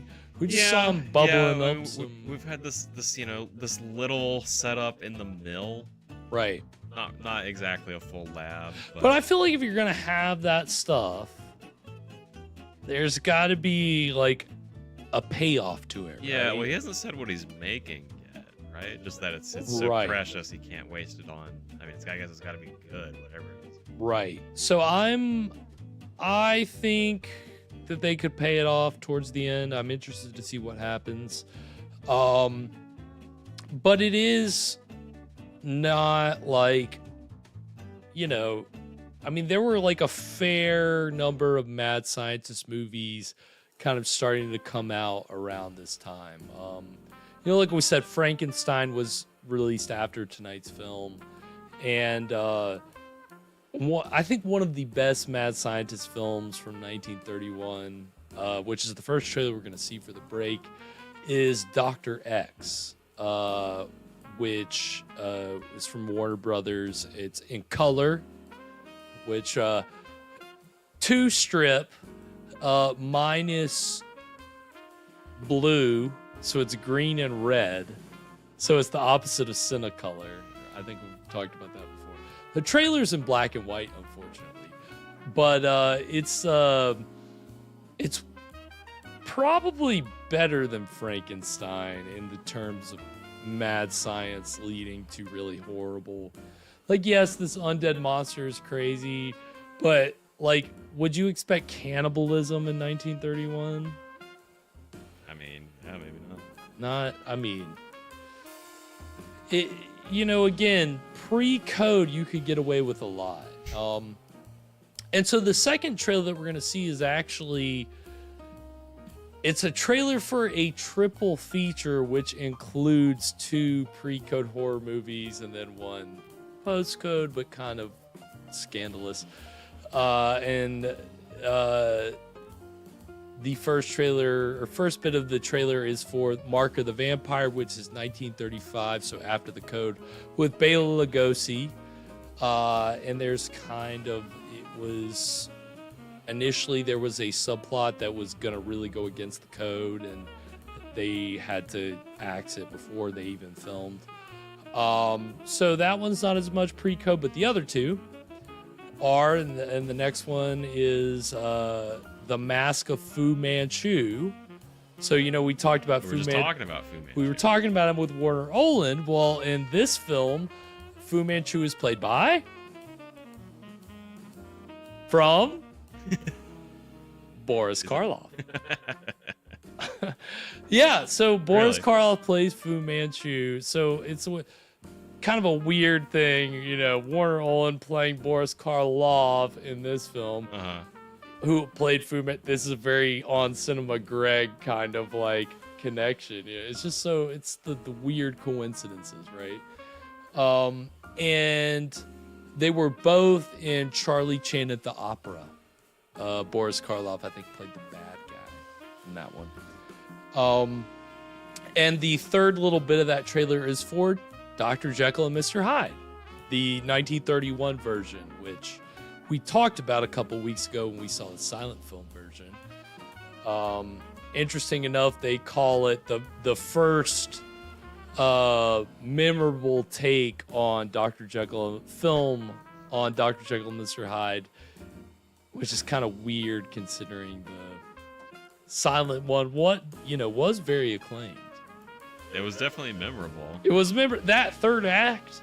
We can only hope tonight's film has as good a third act as Dr. Jekyll and Mr. Hyde did, because last week's film certainly didn't. But yeah, and this second trailer, which is for this triple feature, was released in the early 70s.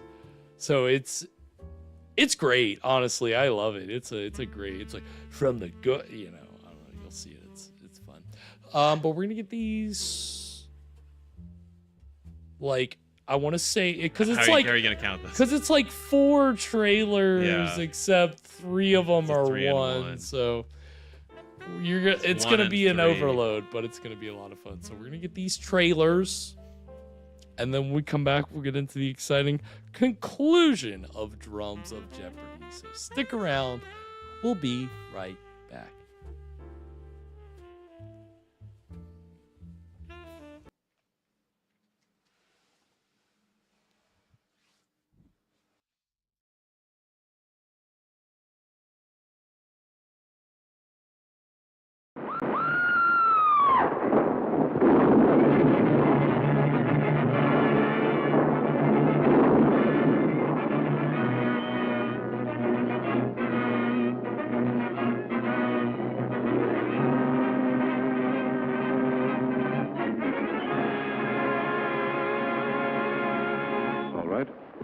I'll agree to lay off for 48 hours. But I give you my word, if you don't succeed, I'll come in here, seal every door, place everybody under technical arrest, take fingerprints, conduct a rigid inspection. I don't care if the whole world knows it. There have been 6 murders committed all in the same circumstances. The evidence points here.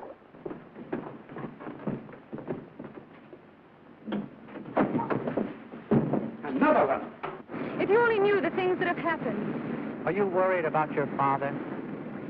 Yes, I am. Terribly. Oh, the only thing I'm concerned about is your safety.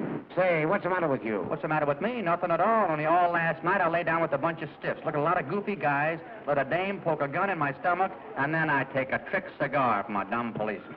It is my theory that one of us in the past, from dire necessity, was driven to cannibalism. The memory of that act was hammered like a nail into the mind of that man. Shrewd and brilliant. He could conceal his madness from the human eye, even from himself, but he can't conceal it from the eyes of the radio sensitivity.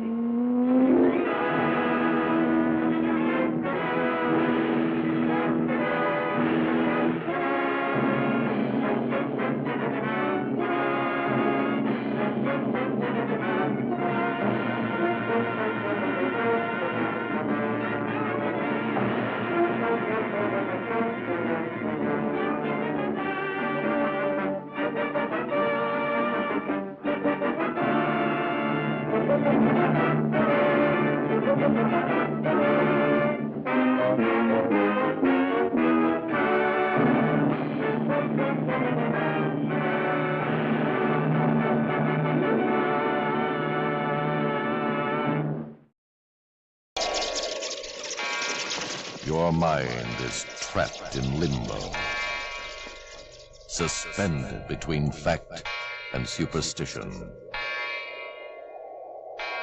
You are about to witness forbidden evil as Metro-Goldwyn-Mayer opens its horror vault to release 3 macabre masterpieces. Bela Lugosi as Count Dracula, Lord High Priest of the living dead, begins a legend of fear as he claims the soul of his first victim with the mark of the vampire. Boris Karlov as the evil Fu Manchu, his passion for power twisting his brilliant mind as he revels in the horrors of human sacrifice and torture. Behind the mask of Fu Manchu.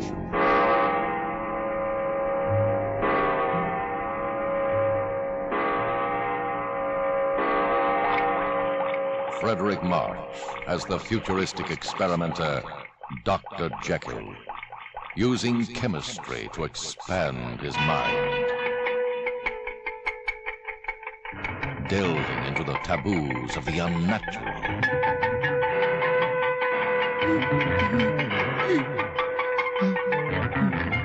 to free the primitive, savage, murderer, Mr. Hyde, in the screen's first classic portrayal of Dr. Jekyll and Mr. Hyde. Bela Lugosi, Mark of the Vampire. Boris Karlov, The Mask of Fu Manchu. Frederick March. Dr. Jekyll and Mr. Hyde. Torture, terror, taboo. Together in a triple trip to the time when terror began. Now from MGM.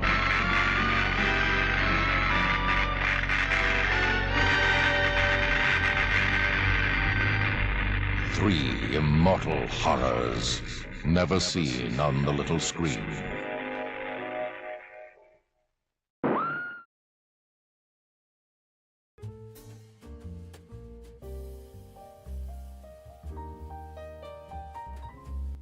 And we are back. So that was the trailers for Dr. X and Mark of the Vampire, The Mask of Fu Manchu, and Dr. Jekyll and Mr. Hyde. From 1931. Same year as tonight's film. Yeah, so that's the thing. Dr. Jekyll and Mr. Hyde came out same year as tonight's film. Fu Manchu was the year after tonight's film, and then Mark of the Vampire was the latest one, a post-code film from 35, which was supposed to there was supposed to be an incest subplot in that between the vampire that Lugosi plays and the character that plays his daughter, Luna. But obviously the code was not going to allow that. That's not going to fly. But there's like a bullet hole. There's like blood on Lugosi's head. And that was apparently supposed to be from the fact that his character, like, you know, engaged in relations with his daughter and then killed his daughter and then shot himself. Oh, and then he turned into And Dracula. then turned into somehow well, not turned into Dracula. Not Count Mora. Yeah. Not So Dracula. yeah, why don't you tell the audience what you told me? The trailer said that the Bela Lugosi's playing Count Dracula, right? Oh yeah, like I don't know why it I don't know why they say that, because It's just a lie. It is a lie. It's not. It's just not true. His first victim, like what? No, it's just something totally different. So I don't really know. You know, again, this trailer came out in the 70s, so they're just trying to get people to come see this. Yeah, nobody cares about Count Mora. Nope, they don't.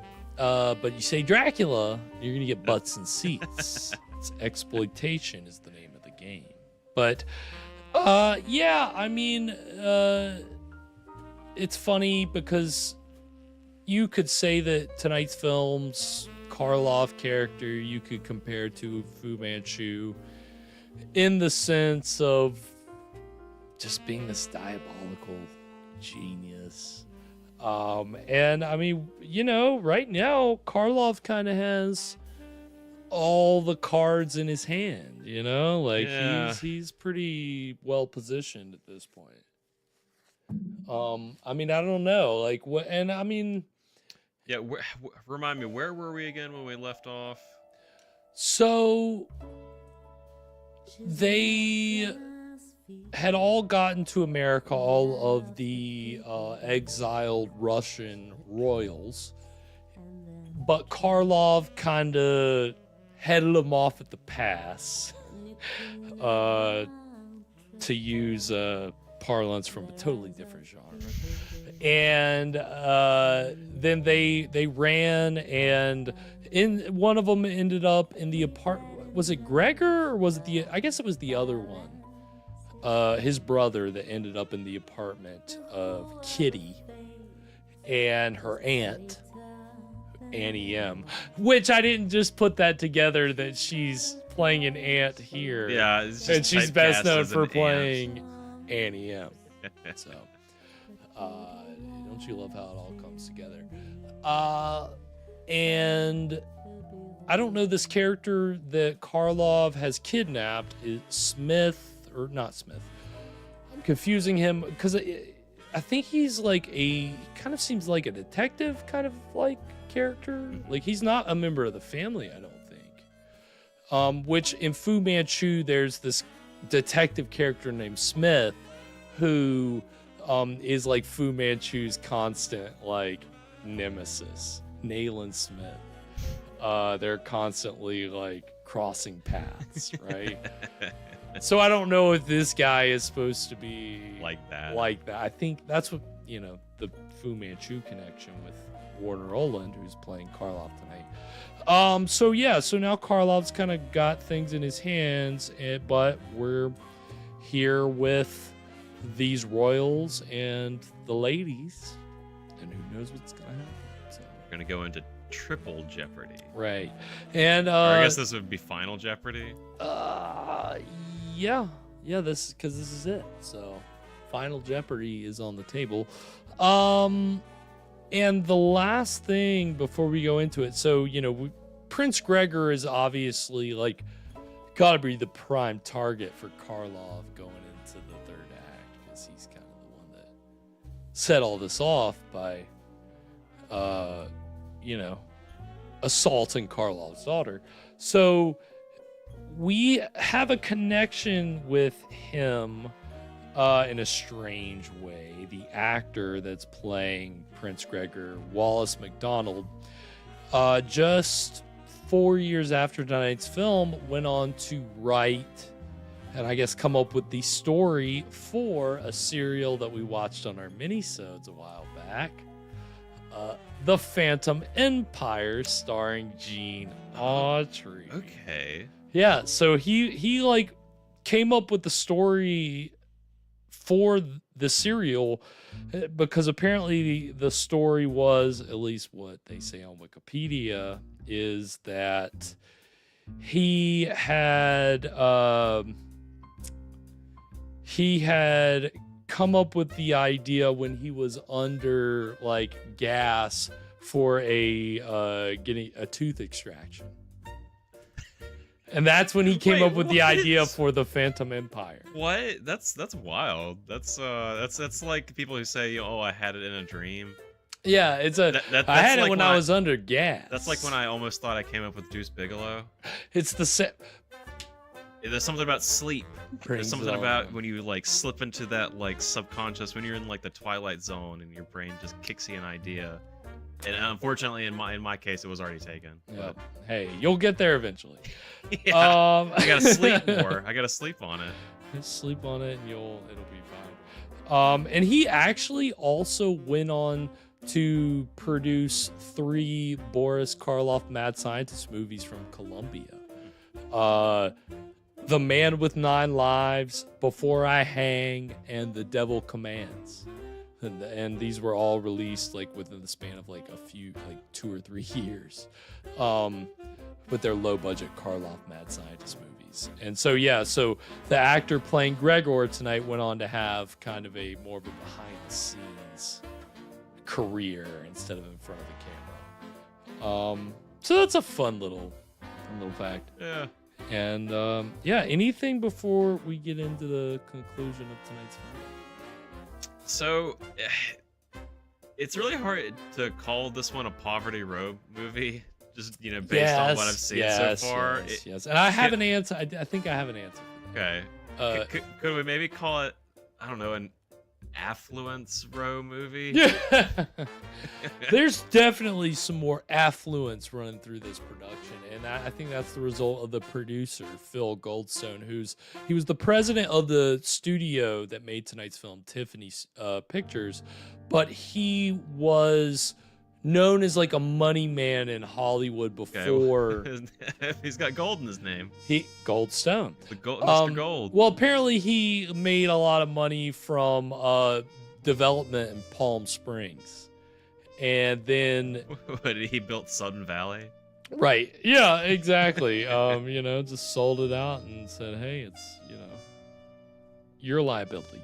No, it's funny because we've actually seen a couple notable films from him.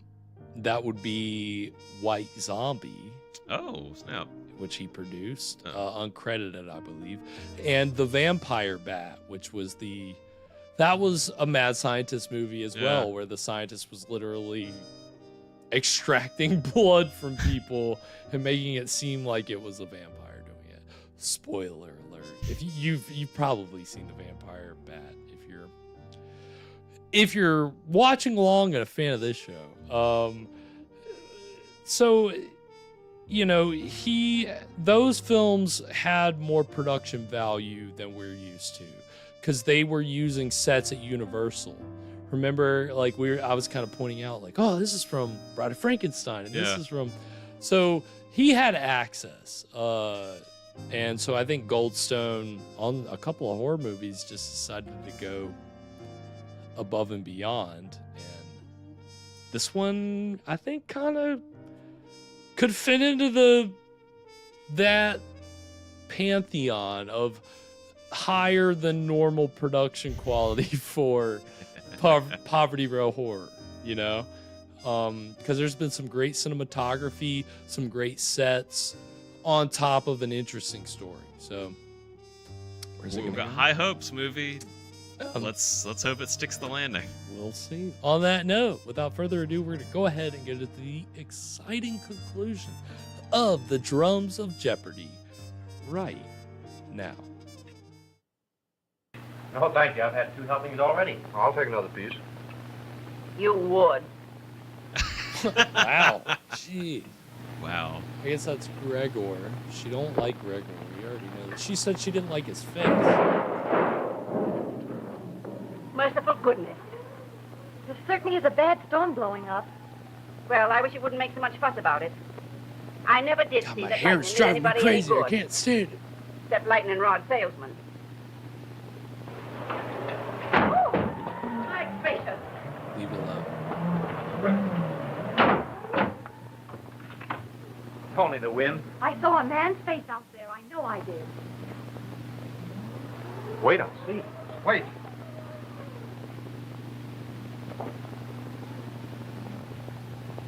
You mustn't go out there, sir. Mr. Kent left positive orders. Oh, that's nonsense. There isn't any danger there now. Karlov is dead. You wait here. I'll go and see.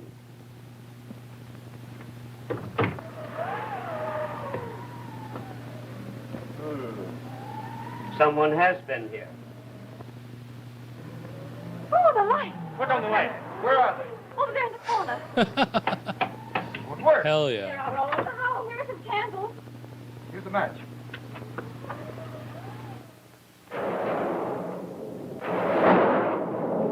Why, where's Brett? He must be out there. Brett! Oh, Brett! Wait, listen. There's someone at the front door. I'll go.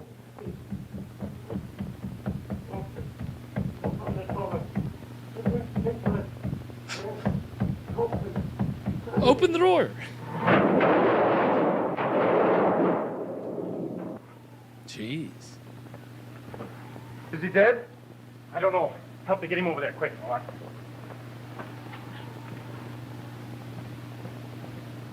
Don't stomp on it. They got me. Karlov is alive. Jesus, does the candelabra need to be that big? What's this? It's because she has to clobber somebody with it. Yeah, it's Kathy. Yes, 100%. It is like 6 or 7. Addressed to you. It's the highest body count we've had in a minute. I wish I could. We need to be keeping a body count. Yeah.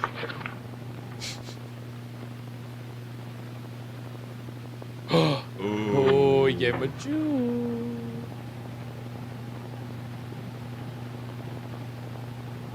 Quick, Gregor, escape to the underground city with the Get in the elevator. I'm going to with phone the all sheriff. the what is it's not plutonium. What is it? Radium. Yeah. Hello? Hello?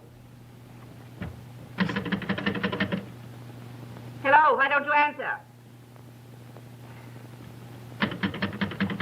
God, those candles are. It's too much. It's too Hello? big. It's I huge. can't seem to get anybody.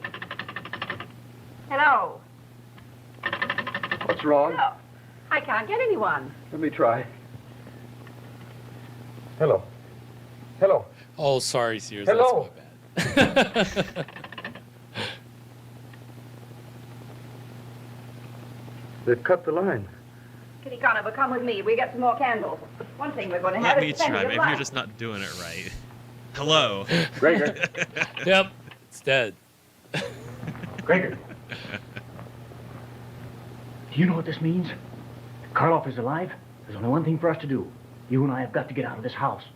Out of this house? Yes. As long as we stay here, we're endangering the women. But we can't go out. Karlov will kill us. Well, we can give him a run for his money.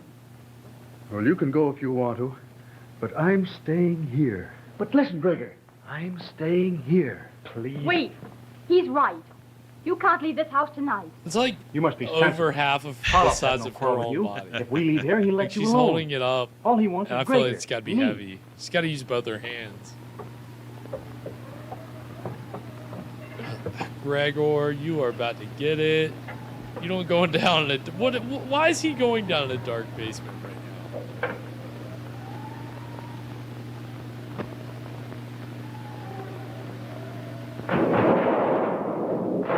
Wait, what?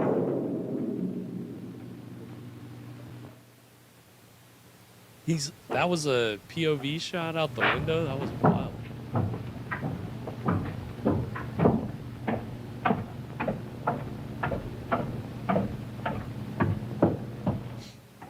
People were tougher back then. Oh, my good land. Oh, it's you, is it? Where are you going? Did To she get the say sheriff. Legoland? When it comes to killing men all over my front steps, he's got to put a stop to it. But they'll catch you. Well, if they do, leastways I'll have the comfort of giving the ruffians a piece of my mind. Wait.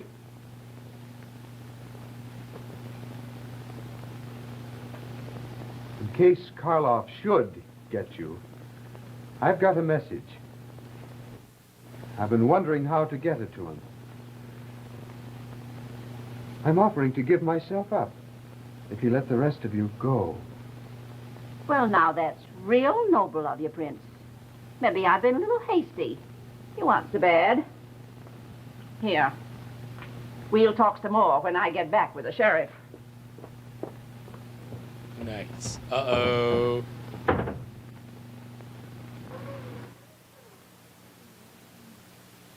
Oh, he's gonna let her, like, be a distraction. Run out the back. Oh, fuck you, Gregor, you piece of shit.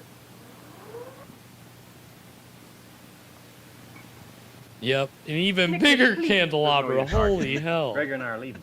But I don't want you to go. And even taller candles. Gregor. Candelabra envy. Wonder where he is.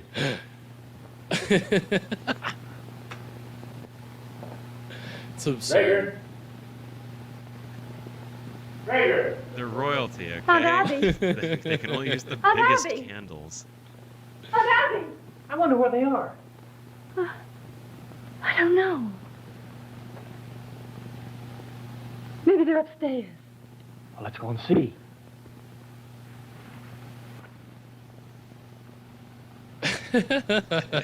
Not quite serious. Close.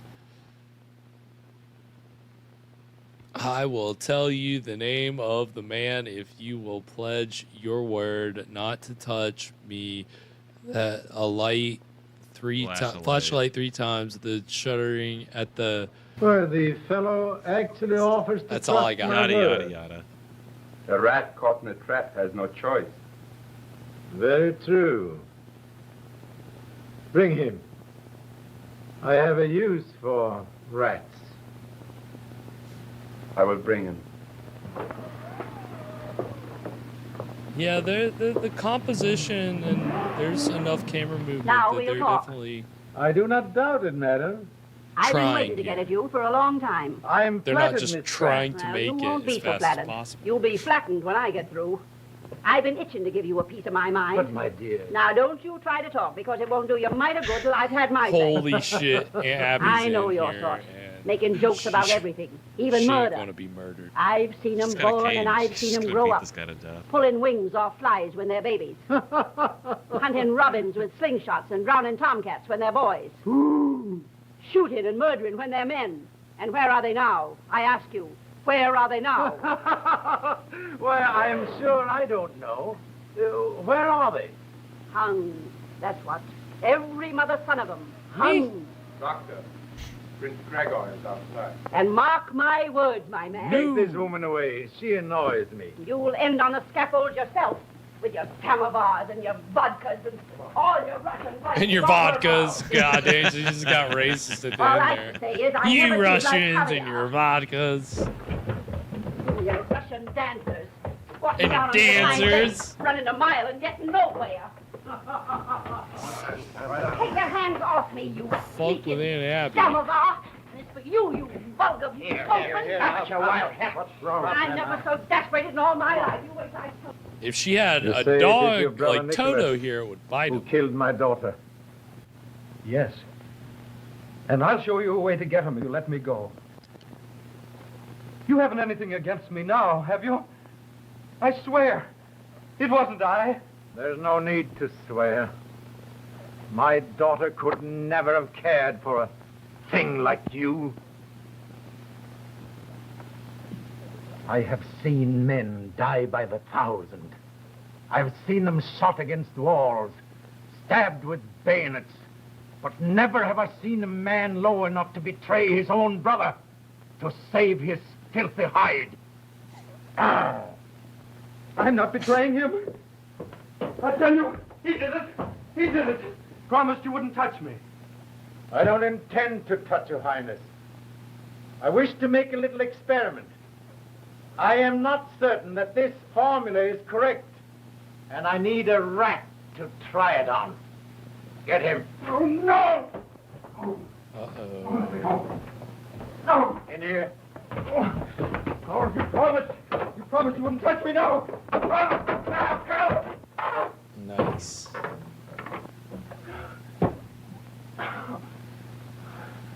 Oh, come on, dude. You got a whole space to spread out in. What are you worried about?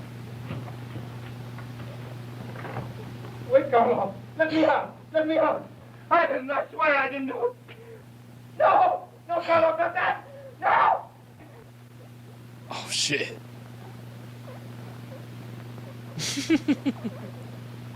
Just gotta have a little window to watch. Just a little smaller window.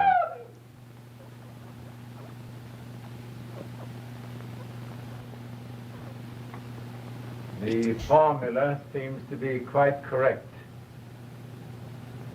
Remove the body and clear the room of gas. We shall need it again. Jeez.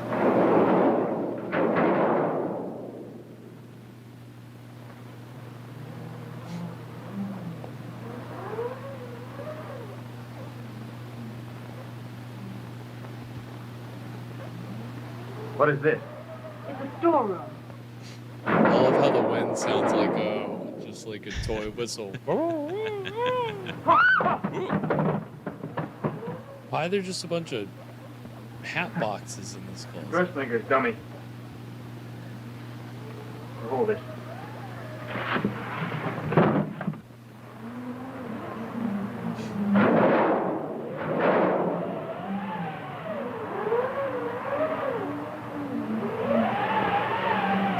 Fucking lot of wind. Need a good wind machine.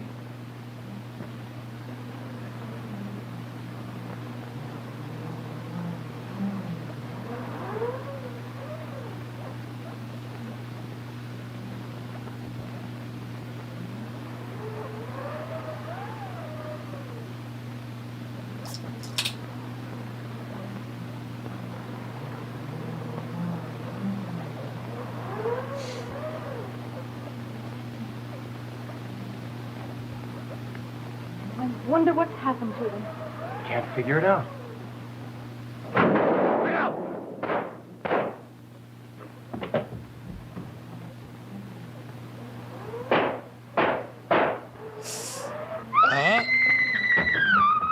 Classic. Really, Lana? Jeez Louise. I hope you have big flowing curtains like that so the wind, will produce an effect. Like a broom over corduroy. Yeah, that's exactly what it sounds like, Scott.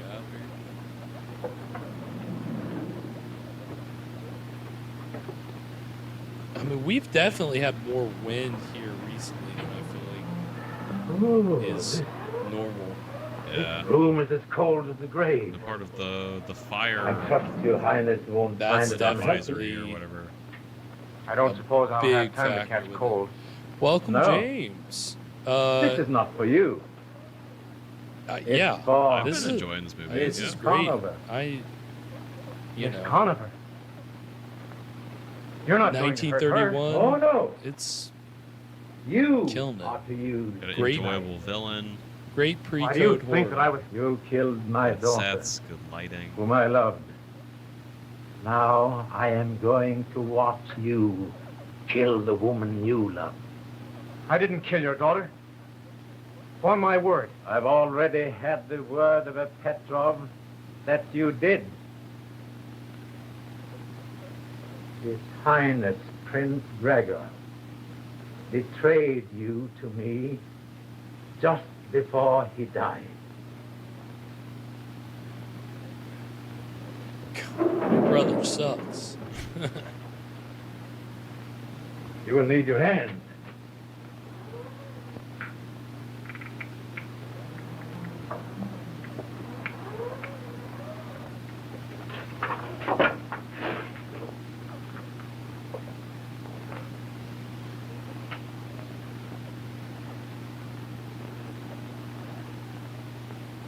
You know you can't force me to do that.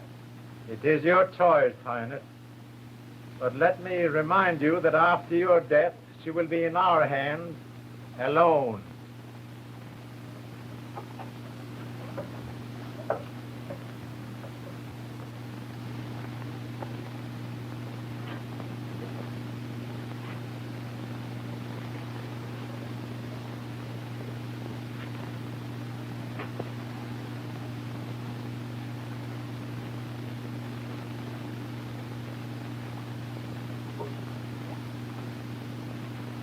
I will give you as long as that candle burns. That ought to be time enough for a very pretty love scene.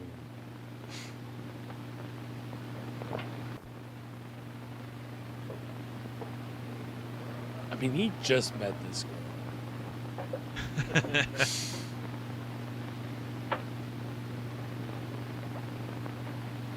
Yeah, Lana, Remember, I've seen Dolomite. I have not seen Shep. It's probably a blind spot either way, but I definitely enjoyed Dolomite. And of course, Eddie Murphy's Dolomite is great. If you haven't seen that, it's on Netflix, and it's kind of like Ed Wood, a great like making of a cult classic. Why did style Karlov leave film. this knife?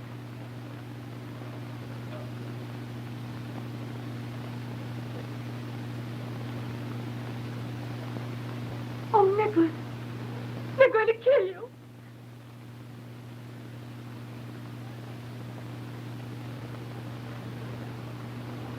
Bring in Mr. Kent and that woman.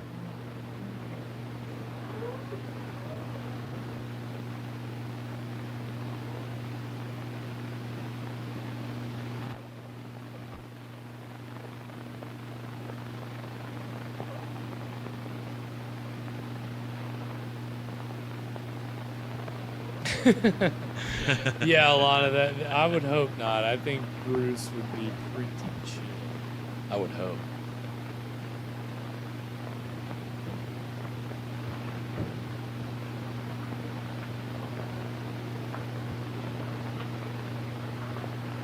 Yeah, I was watching What is it? What are you going to do? Black Dynamite the other day, which is These on stones are Tubi. loose. If you haven't seen it, Maybe we can you're dig a our way out. blaxploitation fan and you like a good parody, and you haven't seen Black Dynamite, you have to go check out Black Dynamite on Tubi.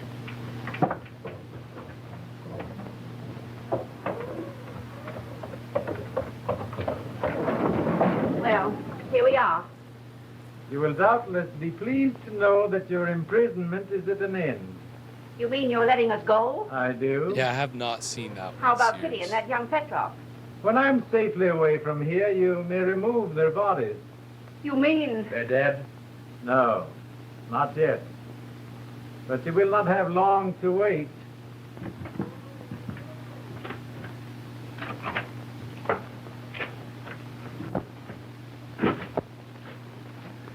One down.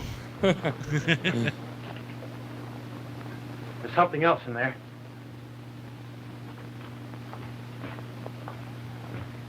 Maybe I can break through it.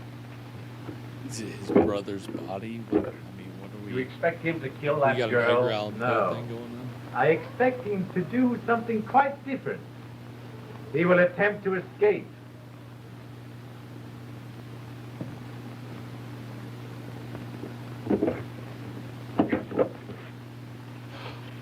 Oh wow. That's some oh my god, Fu that is Manchu that's shit so for diabolical. sure. That's the kind of stuff Fu Manchu does. Get something else for It's like very torturous and very fucked Are up. you Some Saw Yeah, I was shit. gonna say it's like Saw. Yeah, exactly.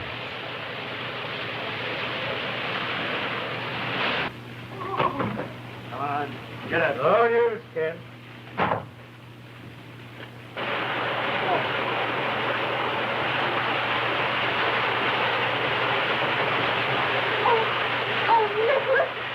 Steady, dear, steady. In a moment, it will all be over, and my work will be completed. An airplane is waiting to take me out of the country. Ken, if you hadn't been such a fool... Doctor, the police, they're all around us.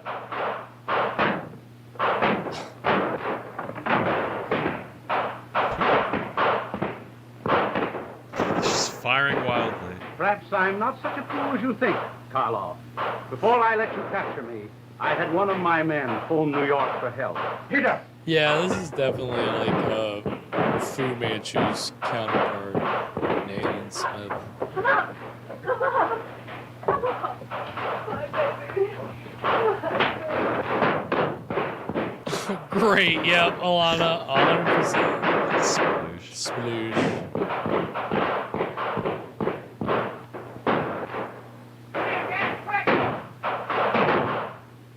That's not the name of the thing in Holes. The thing that made shoes not smell stinky. Oh. That they make from the peaches ultimately. Yeah, Sploosh. Isn't maybe. that Sploosh? I do not remember. If anybody out there has seen Holes, you Well, can then you verify. folks give me a heat pump. I watched that. We had that on DVD, so I saw it when I was a kid. I played a lot of reruns of it. Look out!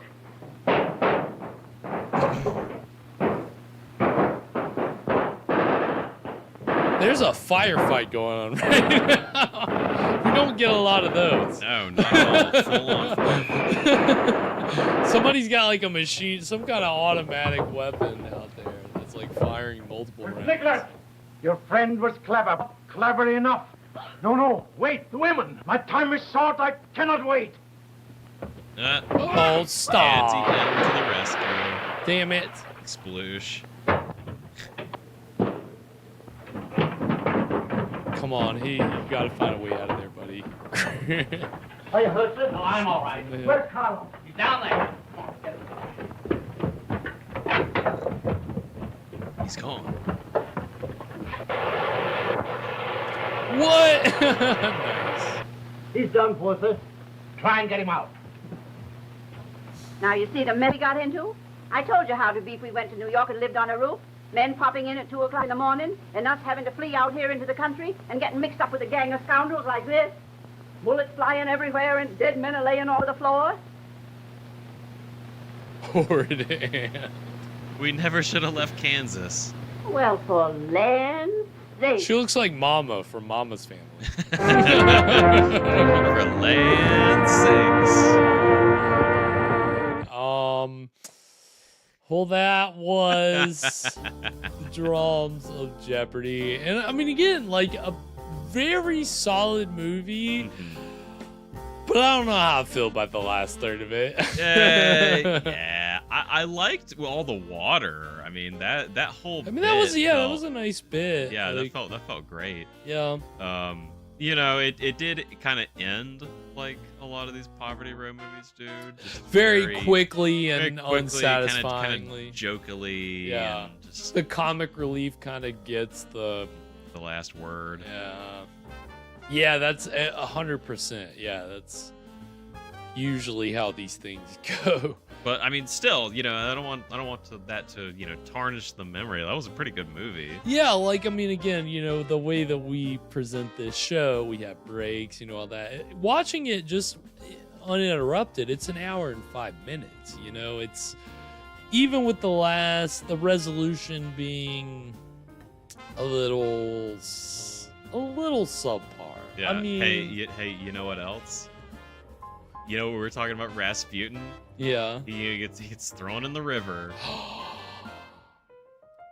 Wow, I did not even consider that.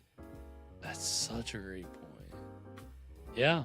There we go. They brought it all full circle, right? And again with him, the bulletproof vest, getting shot. Yep. That was where I made the Rasputin connection, because that was a thing in the Rasputin movie that was made the year after this. He's got a bulletproof vest, so yeah. God, look at you making even more connections. I mean, yeah, like in terms of like pre-code horror films, like this is definitely got marks of quality kind of on par in terms of it really, there were moments of great cinematography, and art design, set design, I mean all that. It was going above and beyond. So I mean, pretty much lived up to my expectations for the most part. I definitely cannot be upset with that. Yeah, yeah. I'd say it exceeded my expectations. Oh, really? Yeah. Okay. Yeah. Well, I mean, yeah, and I was gonna ask you where did this fall in compared to other like pre-code, like early 30s horror movies we've seen? I mean, I'd say it's probably at the top of all of our Poverty Row stuff.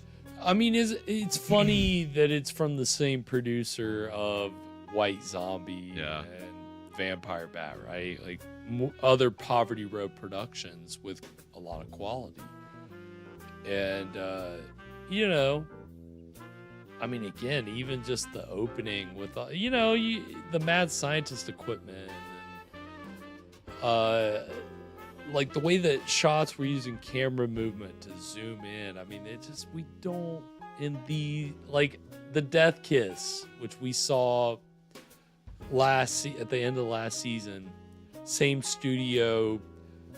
You could tell it was just shot on sound stages and on a studio lot and some houses. Have you gotten into why it is that this one has? Well, I think it's like we said, producer Phil Goldstone, who was kind of like a money guy. He's had just the money had the behind it. like again the reason that White Zombie and Vampire Bat are held up is because the sets and all these things, you can tell that they've got some studio quality that's being put in, and it was his connections. See, it comes down to money. It comes down to money. You need money to make a convincing movie. And yeah, and I mean, he, his career, he really didn't do like any other horror movies outside of the ones that we've discussed. I guess Condemned to Live. That was the one with the vampire where there was like more of a scientific angle, like his mother was bitten and then he was born as a vampire, and but it was kind of a subpar, kind of melodramatic, like more like one of the Todd Slaughter like British movies in terms of like this old kind of bad guy trying to get at this young woman. Just weird. But yeah, tonight's revenge plot was kind of a nice switch up, and the mad scientist. I guess Dr. Jekyll, if you want to call him a mad scientist, then it's our second mad scientist film of the. He certainly has like the smoking potion. Right. I mean, yeah, in the electronic lab equipment at the beginning. I mean, again, this is before Frankenstein was released, so you gotta appreciate the artistry that went into that whole sequence. Even though it didn't really amount to much. Like I was hoping he would use the machines again at the end or something. Yeah, and what is it that what was he making there in the end? It was just like poison gas, right? That's all. Yeah, it wasn't. I thought there was gonna be more. Yeah, like there was gonna turn them into something. Yeah, there was gonna be something. Yeah, I was expecting a little more. So yeah, that just. I don't know that he needed that whole big crazy setup. I mean, it's probably not like. You just needed to like mix together some cleaning products and throw it in the basement. Right. That's really all. You don't need a special formula to suffocate people with poison gas. So we won't even get into it, okay? It's all I don't know if we can talk about that on the stream. We don't want to get into just the. We don't want to put ourselves into any jeopardy. And there it is. Yeah. I know I always have to like wait, which direction? Yeah. Well, yeah, so that was Drums of Jeopardy, and next week, we kind of got into, mad scientists, it's always about good intentions, but bad, it's good and bad, good and evil. Well, next week, we're really just parsing it down to good and evil, because we're going to watch a 1977 TV movie entitled Good Against Evil. Okay. And this Good Against Evil. Yeah, it's a failed TV pilot that is, I think the plot, you can essentially describe it as Satan harassing like a young couple. Okay. And it's like shades of Rosemary's Baby and The Exorcist. Obviously, this is after those movies and a lot of knockoffs. So we'll see. Hopefully, it should be okay to show on YouTube. If not, please check us out on Twitch. We're at Stream Live over there. It's very easy. You don't have to have an account to watch us, but you can easily sign up for an account. But all that to say, we can't show it on YouTube. I've been trying to schedule movies that I know are going to be okay. So if I really find that we can't do it, I'll switch the movie. But we've been okay with other TV movies, so I like to think this is okay. But we'll see. So we haven't had any Satan stuff in a while, I don't think. It's been a while since, See what our old buddy Satan's up to. Yeah, well, we're going to find out next week. So excited for that. Of course, tomorrow we'll have a new Saturday Night Shocker for everybody. That'll be a lot of fun. And,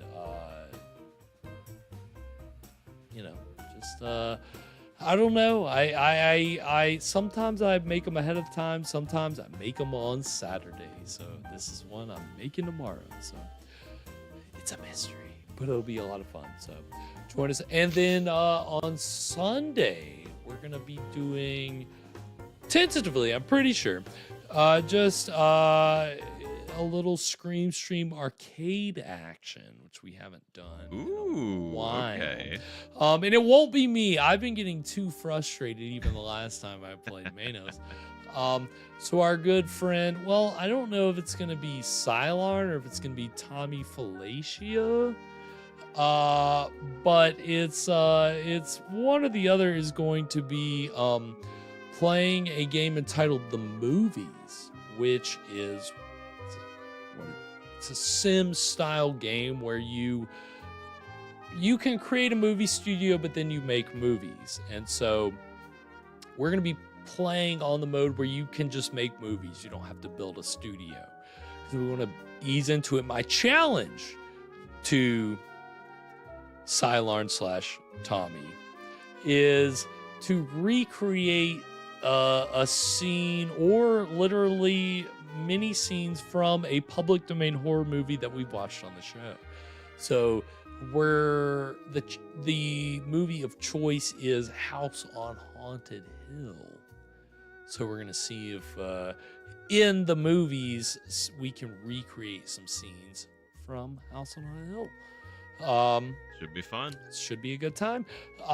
So that should be around 8 o'clock on Sunday. So if you're Sunday is catch-up day. So if you're folding laundry or you're getting caught up on some last-minute business before the work week gets started again, and you just need something on in the background, we're just gonna be goofing. So join us on Sunday for that. Again, good to get away from Manos for a little bit. Last time I played got no further than I've gotten before. So I'm just gonna kind of take a step back and see what happens. You're not giving up. You're just... I'm not right. I'm not giving up, but I want to give you guys a break and not see me getting all frustrated. So that's gonna be good. But so yeah, and I think April 1st is coming up. We did a April Fool's Day marathon last year, so I'll try to do that this year. We'll see what is on the docket for that. But we appreciate everybody tuning in tonight. Of course, all of our good friends, Alana, Kathy, Sears, Thomas, Scott, Toast. I know we've had Ty, James, Wayne was in here earlier, and Jack. Anybody that tuned in tonight, of course, we appreciate it. And glad the chat has been cycling through all the messages tonight on screen. It's I'm still playing with it, so the chat may adjust, but for now it's getting a little more functional than me just turning it off and on to try to get through as many messages as possible. So we're and if anybody's got any movie recommendations, any ideas, thoughts, opinions, anything like that, you can always reach out to us at our Gmail, screamstreamshow@gmail.com. Of course, if you want to get Evan's cocktail recipe, just keep up to date on the movie we're going to be watching. You can go check out our Instagram page at ScreamStream Live. That's also where we're at on Twitch at ScreamStream Live. So again, if next week's movie gets shut down on YouTube, we'll keep it going through Twitch, and it's very easy. And if we get 50 subscribers on Twitch, we can monetize on Twitch, and we're 8 away. So if you want to help us on that goal, you could be one of those 8. You could be one of those 8. It would be very much appreciated.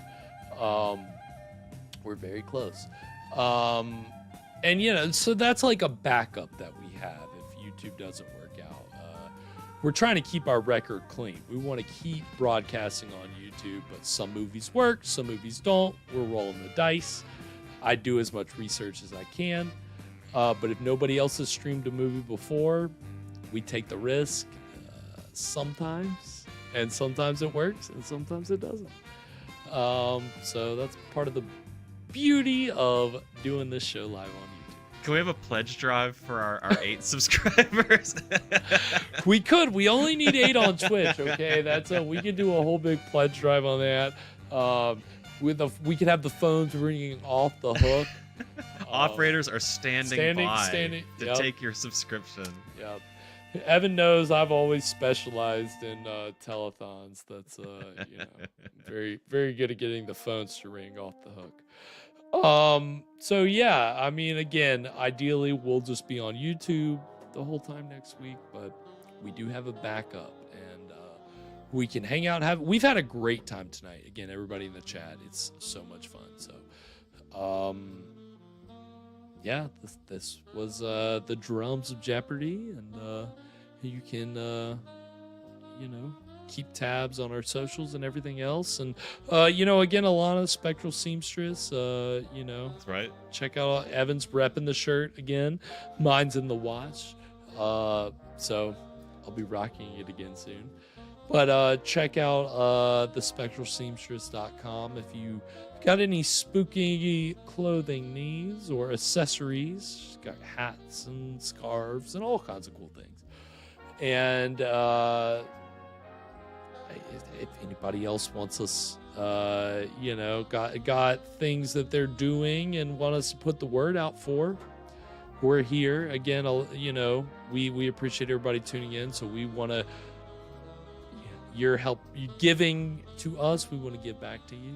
So, We appreciate it as always. But anything else before we sign off tonight? I just want to say thank you to Garrett for indulging my little game.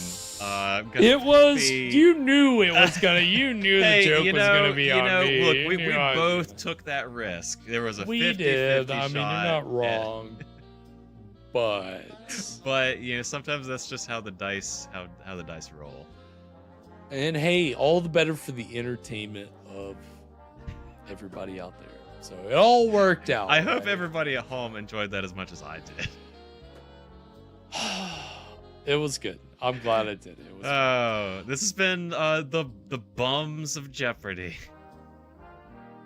On that note, sweet screams, everybody. And to all a good fright.